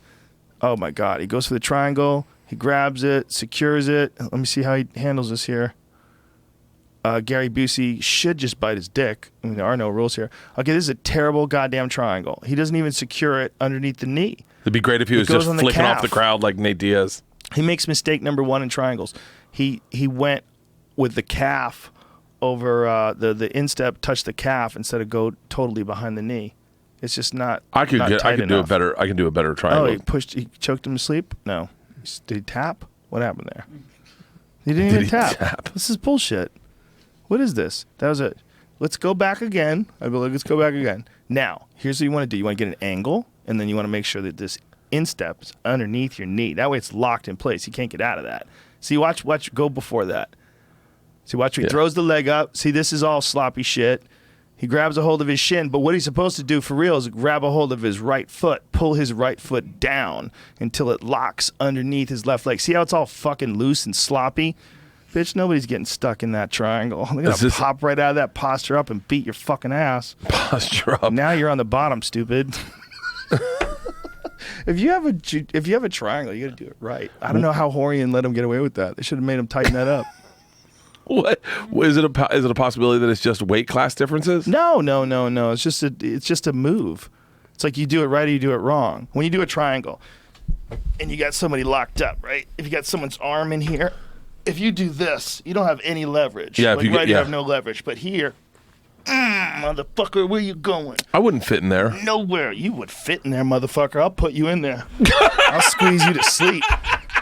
It's not a matter of whether or not you're going to fit. I'm going to make you fit. I'll fit you in there. For sure.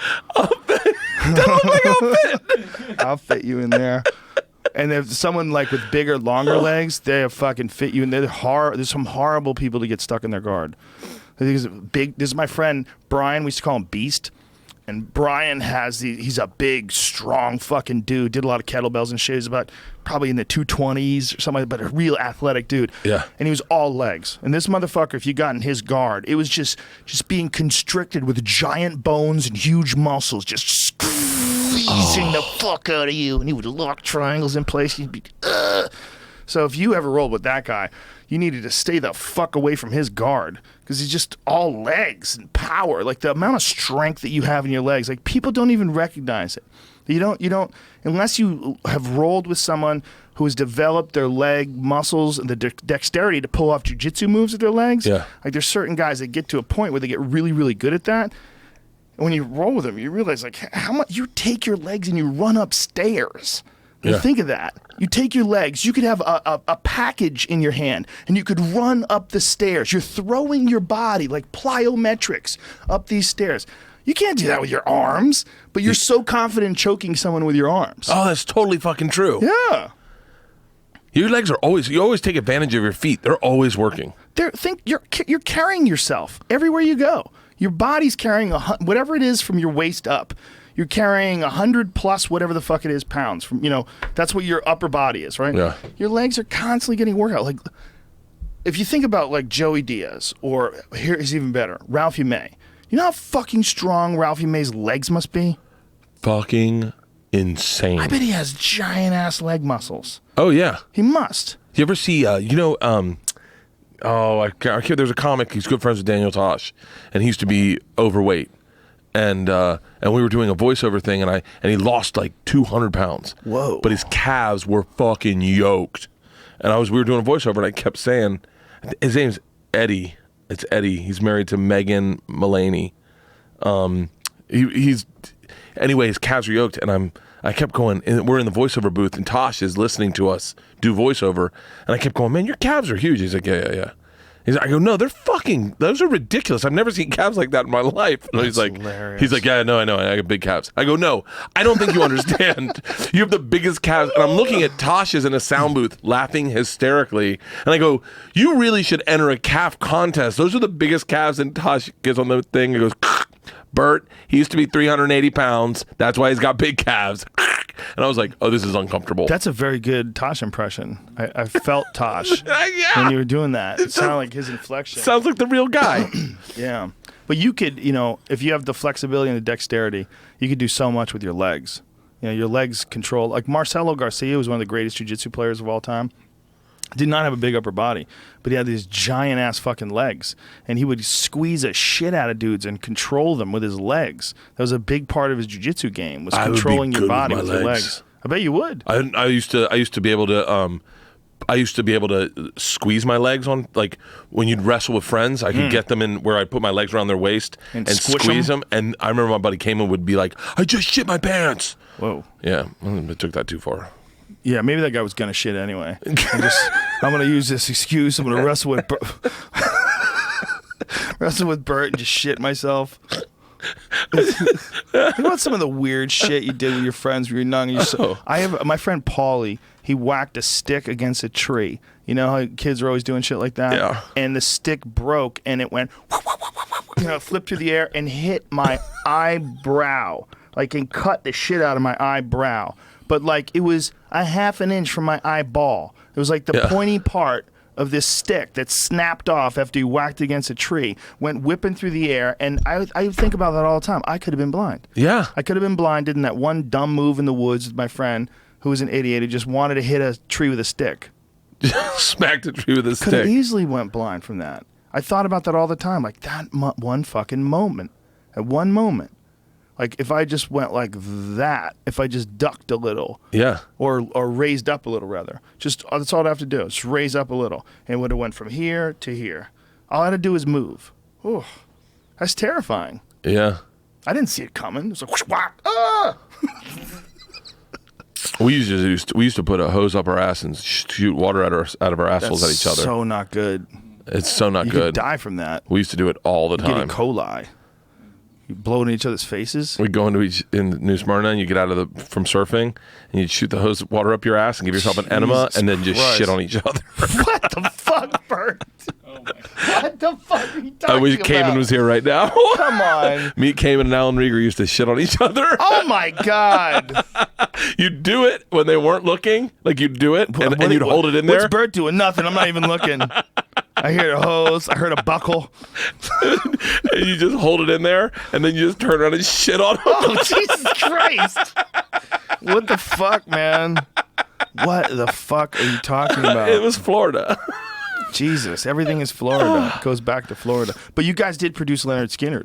Oh, fuck yeah, we did. Explain that. You produced one of the greatest bands of all time. Give Me 3 Steps is an amazing fucking song. How about Curtis Lowe, the Ballad of Curtis Lowe? Dude, that's a song people don't even talk about.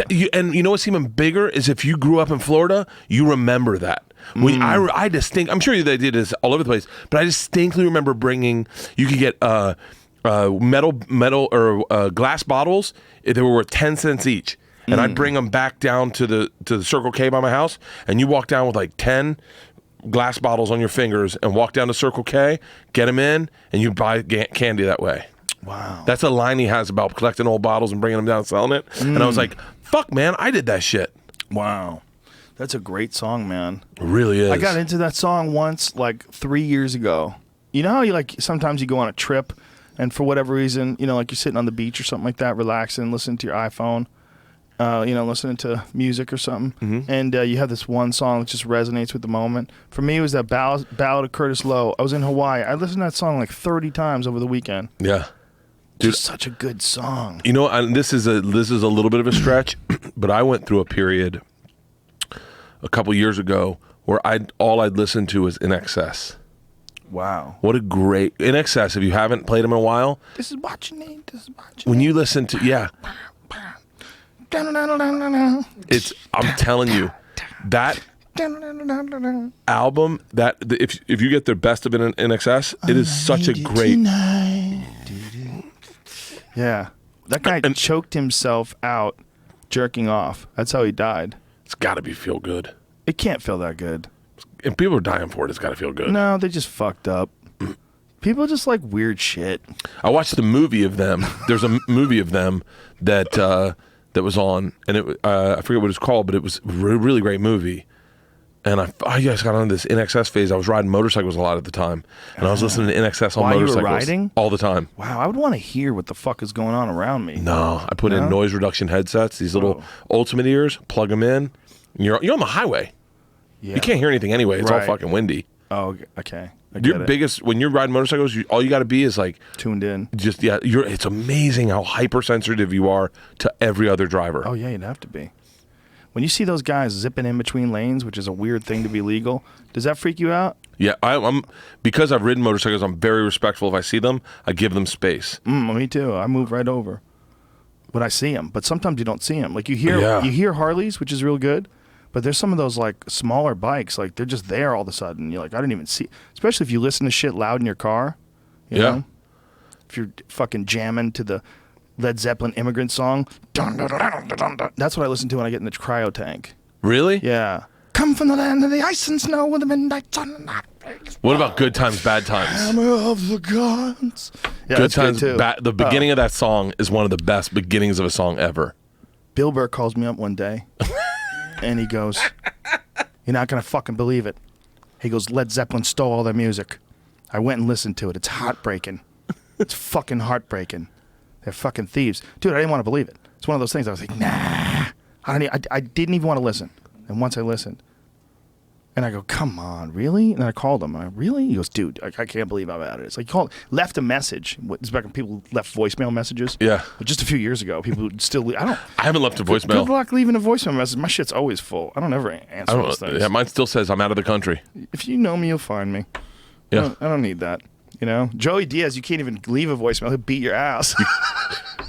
I've made that mistake. You can't leave a text message either. You got to call him. Dog. I'll see you called me. I'll call you back. And when he calls you, you gotta return that call. Yeah, you got must. There's no like I'll get to it later. Yeah, he's essentially our dad.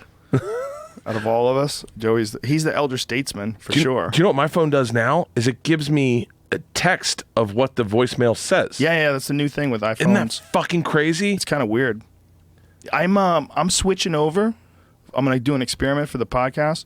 I'm using a Windows laptop, and I'm gonna try an Android phone. Really? Yeah. I'm going to try this new Google Pixel phone for a few months. I'm going to try a Windows 10 because I look at people at the airport and they have like Windows laptops. I'm like, what do you do on that thing? Like, what's happening on that thing? Is that any different? Like, are you experiencing anything? Like, these are like 50% of the world interfaces with completely different devices than the other 50%. Yeah. You got one side is using iPhones and Macs, and some people use iPhones and Windows.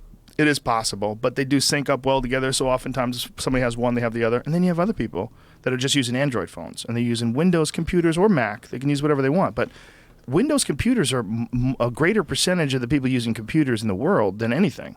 Yeah. And when you look at them, they look old. They look like they have new ones now that look better, where you can touch them and shit. But a lot of them are thick. Yeah. Black. Yeah. What's a fucking black computer? That's what I bought. Oh, it's silver. I bought a ThinkPad. I bought a black ThinkPad. You know what's crazy? I did this in Philly. I told everyone to put their phones on the table. Oh, you did that thing. And I went, do you know what I'm talking about? No. I went, hey Siri, set a reminder to watch Bert Kreischer's special at 10 p.m. on Showtime, November 11th. Look at this.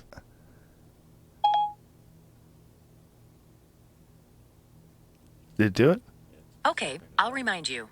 Whoa. How fucking crazy is that? Well, that's one of the reasons why I want to try this Google Pixel, because the Google Pixel has this new thing called Google Assistant that's supposed to be next level. Not only that, it's contextual. So like I can say, hey Siri, call Bert Kreischer. And then or it wouldn't be Siri. What do you say to the It was Daryl. Hey, I think it's Google? Daryl. Hey, Daryl. What the fuck is that? Hey, Daryl. Yo, Daryl, what up, dog? Hey, dude. How old's Bert Kreischer? And then it'll say how old you are. And then you could say, where was he born? And it knows who you're talking about. and it'll say, "Oh, he was born here." Really? Yeah. What have I seen him in? Well, if you go to his Wikipedia, you'll see. Oh, shut up! Because Yeah, Siri next just takes me to level. a website. No, next level. It's contextual, meaning it knows what you're talking about. Like you can ask someone, you can go, when's their birthday? And it'll tell you their birthday. You don't have to say, when is Bert Kreischer's birthday? It remembers you're talking about Bert Kreischer. That's fucking insane. The coolest thing about Siri is that I can just be laying in bed and be like, hey, Siri, set an alarm for 5 p.m. Yeah. And set an alarm for 5 p.m. That's pretty cool. But you could always just set an alarm, you lazy bitch. No, but like if you're laying in Jesus. bed, you don't like to get up and swipe and it's a lot of work. enter your password and find 5 and I can imagine using a regular alarm clock. When I go to a hotel and I see that stupid thing next to the bed that's flashing 12, I go, what is this dumb thing that I have to figure out? Everybody has a phone. Your phone is you're gonna set an alarm on your phone. Not only that, your phone knows when you switch into daylight savings time, and it resets it for you. it just happened when I was in New York. All the fucking clocks were off and I was like, fuck, I'm late for the taping. Yeah. And then I looked and I was like, oh, my phone's fine. Yeah, that did it to me on Sunday. I woke up, I thought it was late, but it was actually an hour early. That was great. Yeah, that hour sleep. They should do that every day. Isn't it goofy, though, that we have to fucking change what time it is because of when it's dark and when it's light? So that's one of the reasons why those people in Alaska are superior. They reach these stretches where it's never dark.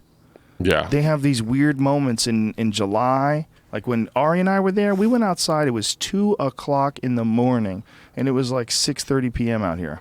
That's also arguably why there's so much drinking in Russia.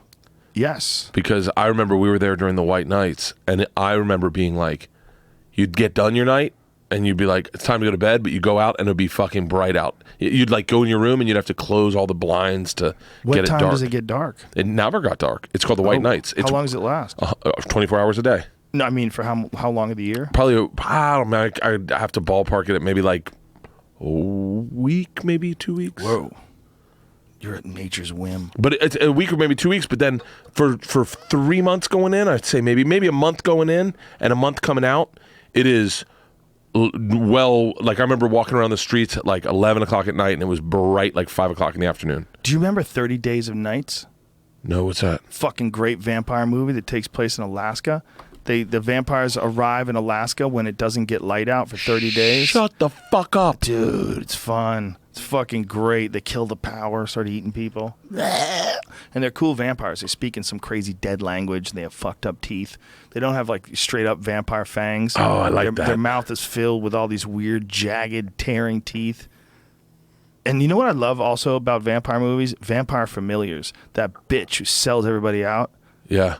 There's always one dude who's a bitch who winds up selling everybody out for the hopes that look at close up on that guy's face. You get to see what these vampires look like. Just go to the full view image. Oh, these aren't big. Yeah, there's some pictures. You'll probably find some if you find some where you could see how that's just sloppy.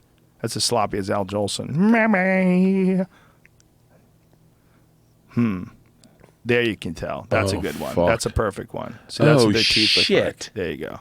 That's a Wow. good costume designer right there. Fuck yeah. Or hair and makeup, whatever that is. Yeah, dude, that's terrifying. Yeah. Tate Fletcher's in Westworld. He's in everything. Have you been watching Westworld? Yes. I fucking geeked out. I should have texted him or something. But I'm watching Westworld, and I see the guy in the fucking cave who's going, "Argh." And I go, God damn it, man, that looks like fucking Tate.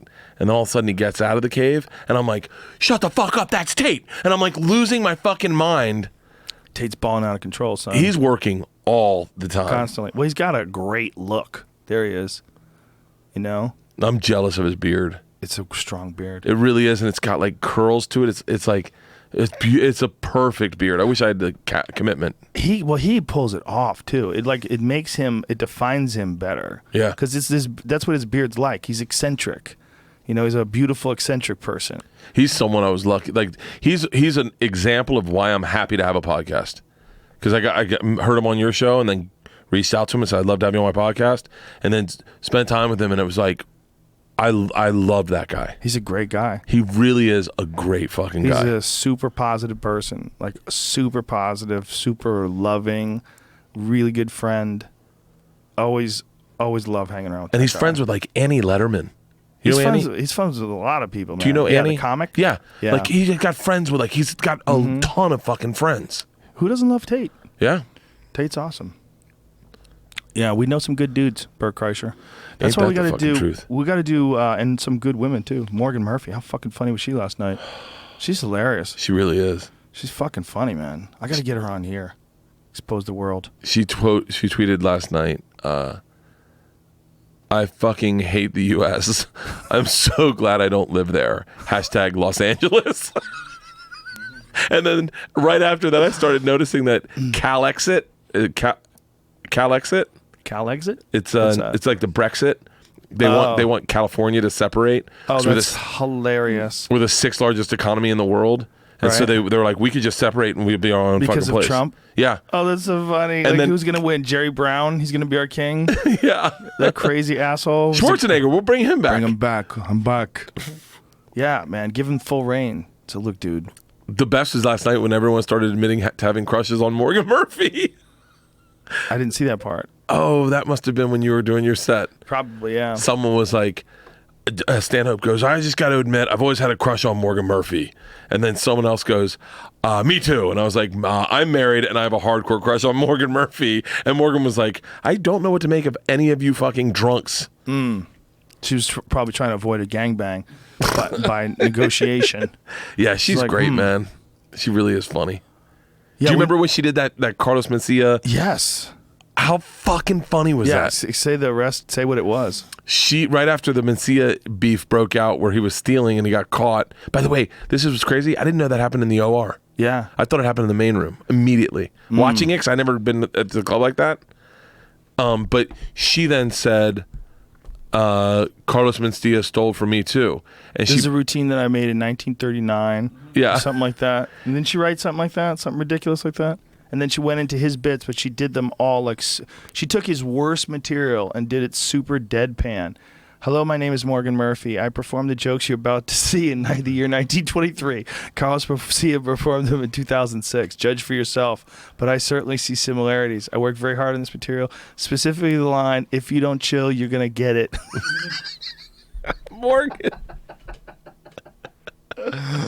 If you don't chill, you're going to get it. So how do we organize these podcasts so we do more of those live podcasts, and when do we do them? How often do we do them? What do we call it? Let's just keep calling it the end of the world. Call it the End of the World podcast. Yeah, it's the end of the world. The end of the world podcast is just the end of the world. That's what we're gonna do. We'll do live ones like we did last night, and we'll do them on a regular basis. Yeah. Do it once a month, you think? Yeah, but next time we do it, we can't just have people just walking in and sitting down and grabbing microphones. It was just too many people as it is, and like Burr got interrupted a bunch of times, and then fights broke out between people that weren't even supposed to be there and people that we wanted to be there. So. Yeah. We'll fix that next time. We get Stanhope to come in once a month. Yeah, he'll do it. He loves being here. Yeah, he flies in. Johnny lives right down the street. Fucking pop in there. Yeah, and doesn't Hannigan have an apartment here? Hannigan has Stanhope's old apartment. Yeah, so he'll be here all the time. But we could do those, dude, anytime we want, and we call them the end of the world. Once a month. Yeah. Fuck, dude, last night was so much fun. And when Stanhope read that note at the beginning where, he was panicking about it, and he was really super worried that it wouldn't, and then I was like, come on, man, it's just going to be easy. Your response was perfect. It's just, hey, man, don't worry. We'll just hang out and talk. We'll get fucked up. Enjoy it. Yeah, easy. This is going to be easy.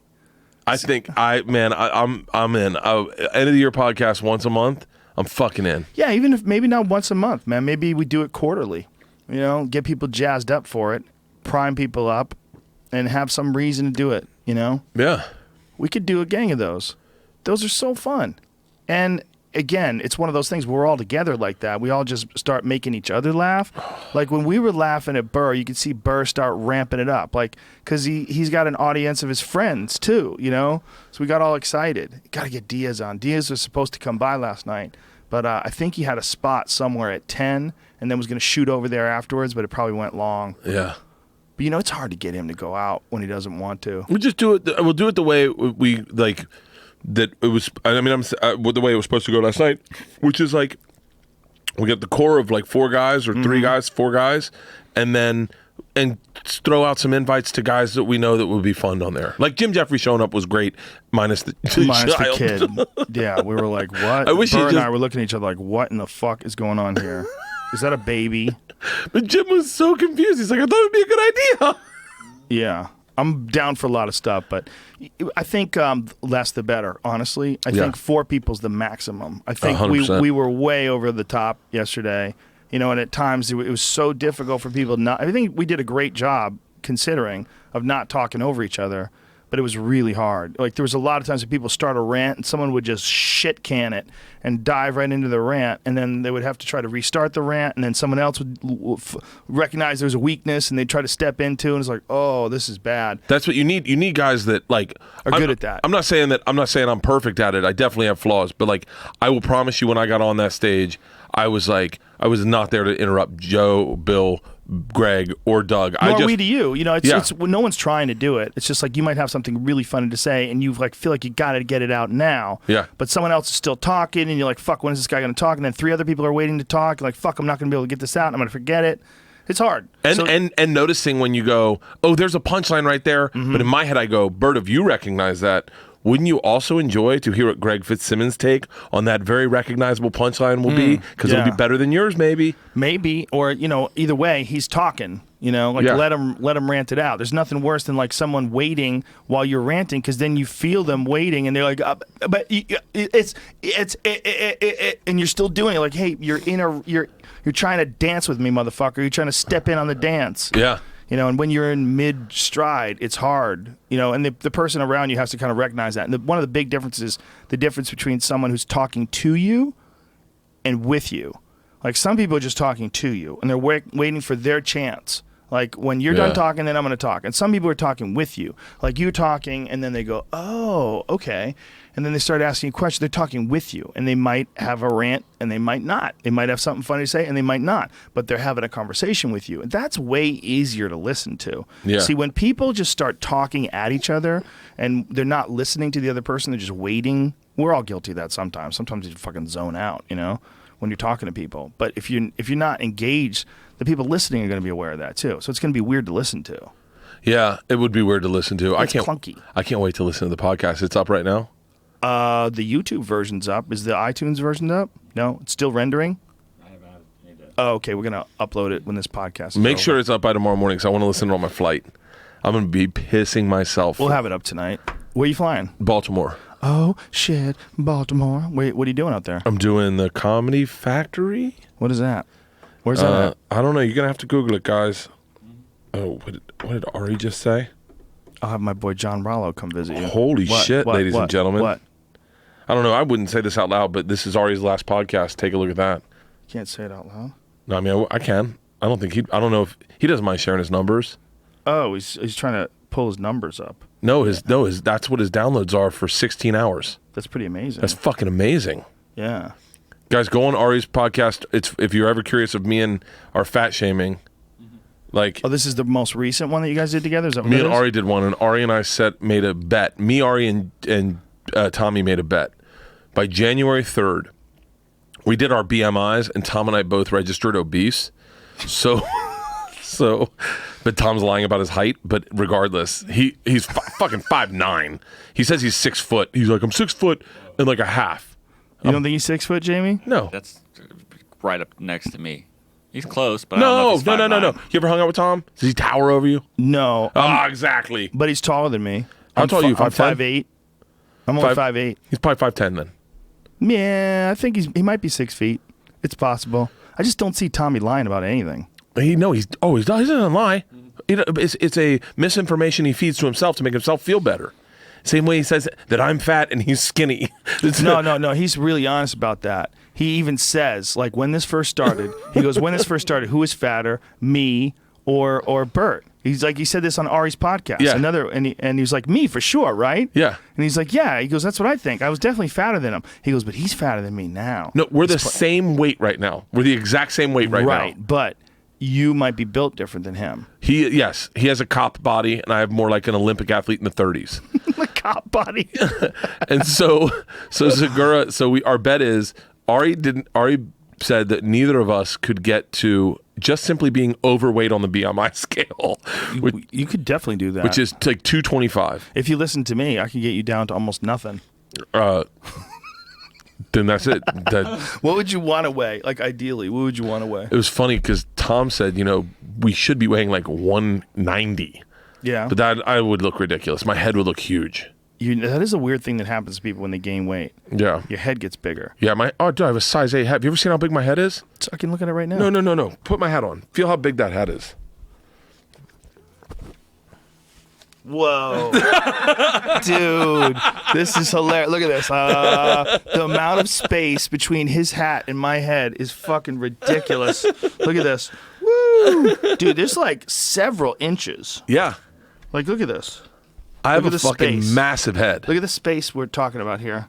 That's between crazy. his head and my head. I mean, I'm like, no exaggeration. It's a solid inch all around the front. Yeah. And so That's crazy. Your head's So, giant. I Why would are you like not to- smarter. what? How come you're not smarter? My mom says I am. Are you not tapping into it? Maybe that's what the booze is. You're like, too much information. Too smart. I want to take. I Try got to kill your brain my cells. high school entrance exam number. It registered. I want to take my high school entrance exam again and see if I've gotten dumber or smarter. Oh, you're definitely dumber. For sure. It's not that you're dumber, so you forget all the stuff that you had to memorize. Yeah. I don't remember anything about calculus.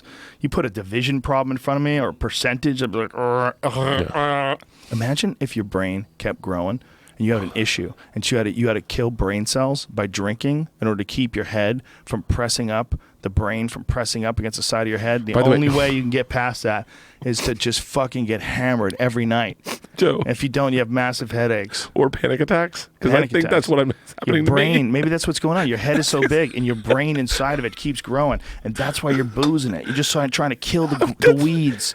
Kill the weeds. Yeah, and the feeling that makes you feel lonely and. Yeah, kill all that stuff. Kill it. So anyway, here's the bet with me and Ari and Tommy. Okay. So we are going to get just to overweight, which is like 225. Why don't you guys just get healthy? We're going to try. But Why do you say that? You can do it. I can do it. I definitely can do it. 100% you can do it. I totally can do it.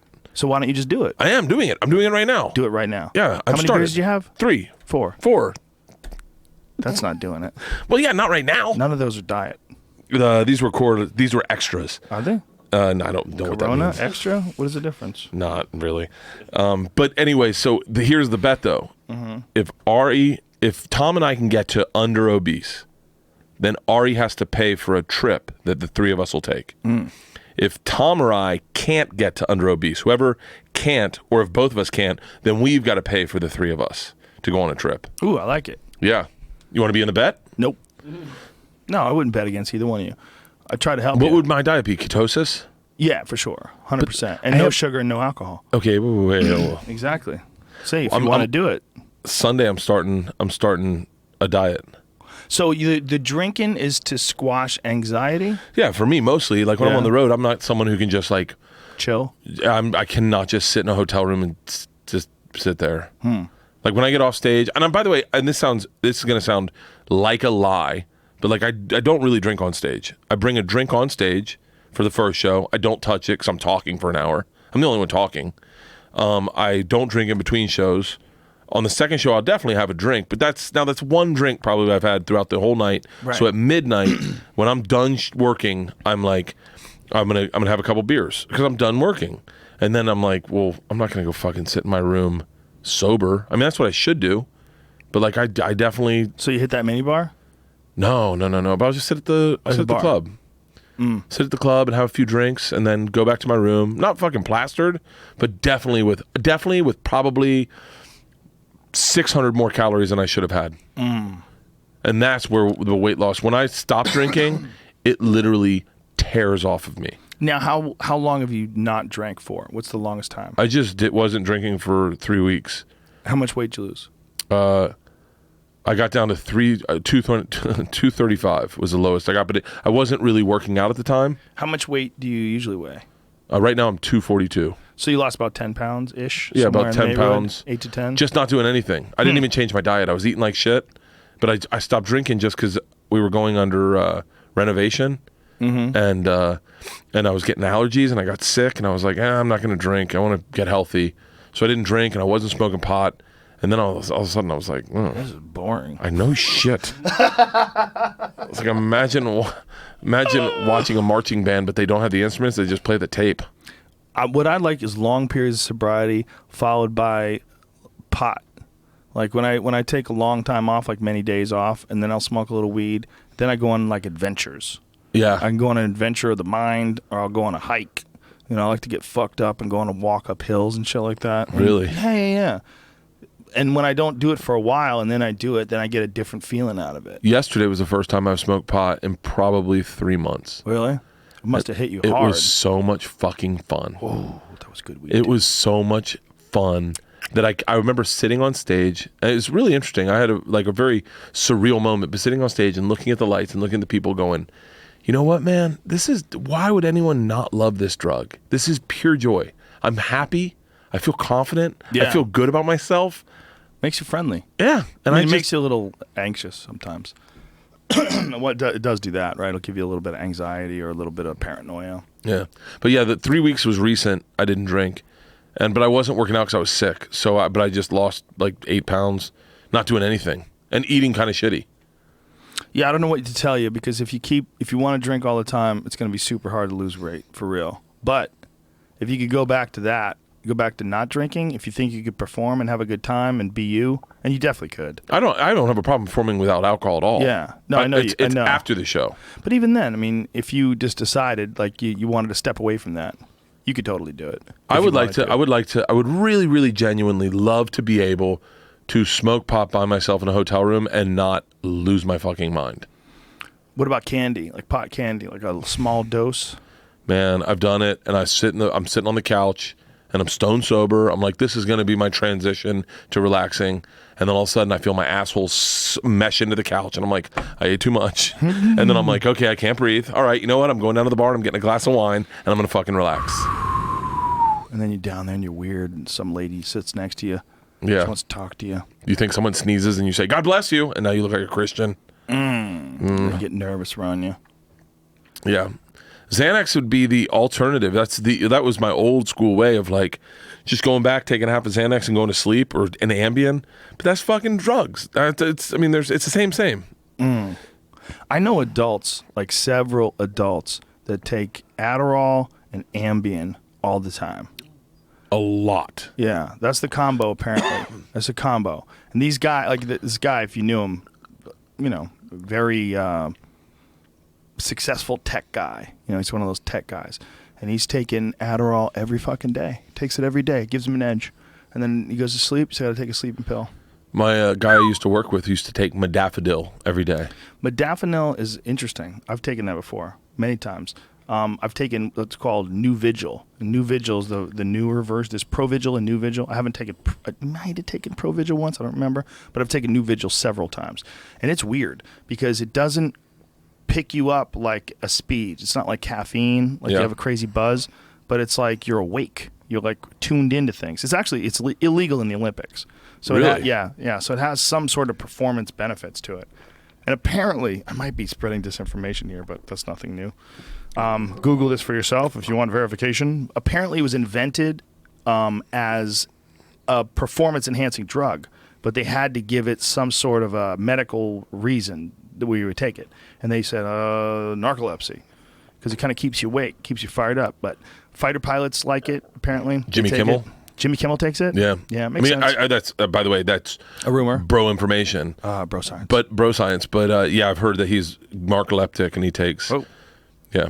Really? A comedian that's narcoleptic. Imagine that. You're on stage and imagine him falling sleep in the middle of one of his monologues. Yeah, hitting your fucking head, falling down and hitting your head is no joke. Ugh. That was the Hillary Clinton story from 2012. That's also what happened to Bingo. Bingo had some sort of a seizure recently and fell and hit her head, and she's in really dire straits. And Stanhope, I think, is flying back to her now. But it was one of the reasons why he was probably like a wee bit hostile this Tuesday. Last night. He pulled me aside when I got there, and he was like, "I'm barely holding it together." Yeah. He's like, "If we have a safe word, if you notice it, just say, hey, Doug could use a shot." Yeah. I mean, he's keeping together better than a lot of people would in that situation. Much better than me. Yeah. Love that guy. I really love that guy. All right, so we committed to it, Bert. The end of the world. So we'll do the end of the world. Like, we'll do it with 4 people. We'll do it every couple months, and we'll swap people out. Yeah. It'll be a fucking just call it blast. the end of the world. The end of the world, live from the store. Alrighty. I think we did 3.5 hours, dude. Shut the fuck up. Are you serious? It's after 5. Yeah, it's 5:10. Holy shit, 5:05, man. rather. Yeah, it's 5:05. Bert Kreischer, Friday night. La Machine, November 11th, 10 p.m. showtime. Do not fuck this up, folks. Set that DVR, Please. goddammit. Get Thank on you. it. Please get on it. And you guys were cool as fuck promoting it all throughout the podcast last night. Oh, my pleasure, my friend. I know it's going to be hilarious. I'm excited that you did it, too. I'm really excited that you're spending more time in stand-up. You know, I just think, well, it's like what we were saying about your show. Like, your show is fun. I know I love doing it, but you almost, like, not tapping your potential as a comic because you're so funny. You got to do it, right? We have to do it. Yep. So we got to put in the work. Yes. Anything else? Tell these people about Bertcast on Twitter. Yeah, I got my like Ari and I have been talking numbers a lot, and so for those of you who don't know, Ari and I are texting our first day numbers to each other just because we are full fucking disclosure. That's a beautiful thing about the friendships I've had based on meeting you a lot of.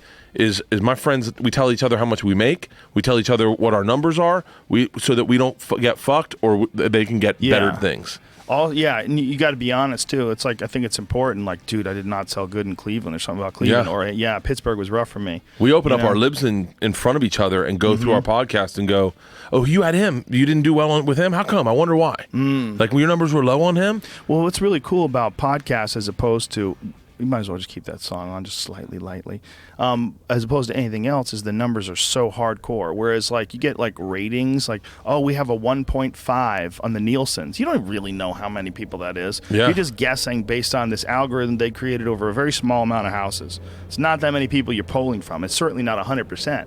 When you're getting a podcast and you see that number, that is 100% of the people that have downloaded it. Yeah. 100%. There's no ifs, ands, or buts. It's very, I mean, some people might have downloaded it twice if they're crazy, but for the most part, without whatever percentage you have that are repeats, for most part, that's unique people. Yeah, Tommy, me, and Ari always talk about this. And they're the ones that said, you need to really focus on your podcast. You're slipping on your podcast. So I picked it out every Wednesday. I focused on the guests. I only get guests I want to talk to, that I'm interested in now. I don't do bullshit like, he seems, whatever, I need a guest. I do guests I want, and I release it on Wednesday. And man, my numbers have tripled in like 5 months. And Ari's numbers are going through the roof. Tom's numbers are fucking sick right now. Yeah, podcasts are exploding. And people can reach your podcast how? Bertcast.com. Just type in Bertcast.com. And I'm gonna step up to the next level. Step it up to the next level. That's fun. I gotta get a Jamie. You got to get a Jamie in a studio. Yeah. I don't know. I would love to get a fucking studio. You got to get a studio. I would love to get a fucking studio. I'd love to get a fucking studio. God damn it, I need crazy. a fucking studio. Bert Kreischer needs a studio. All right, folks. We'll be back.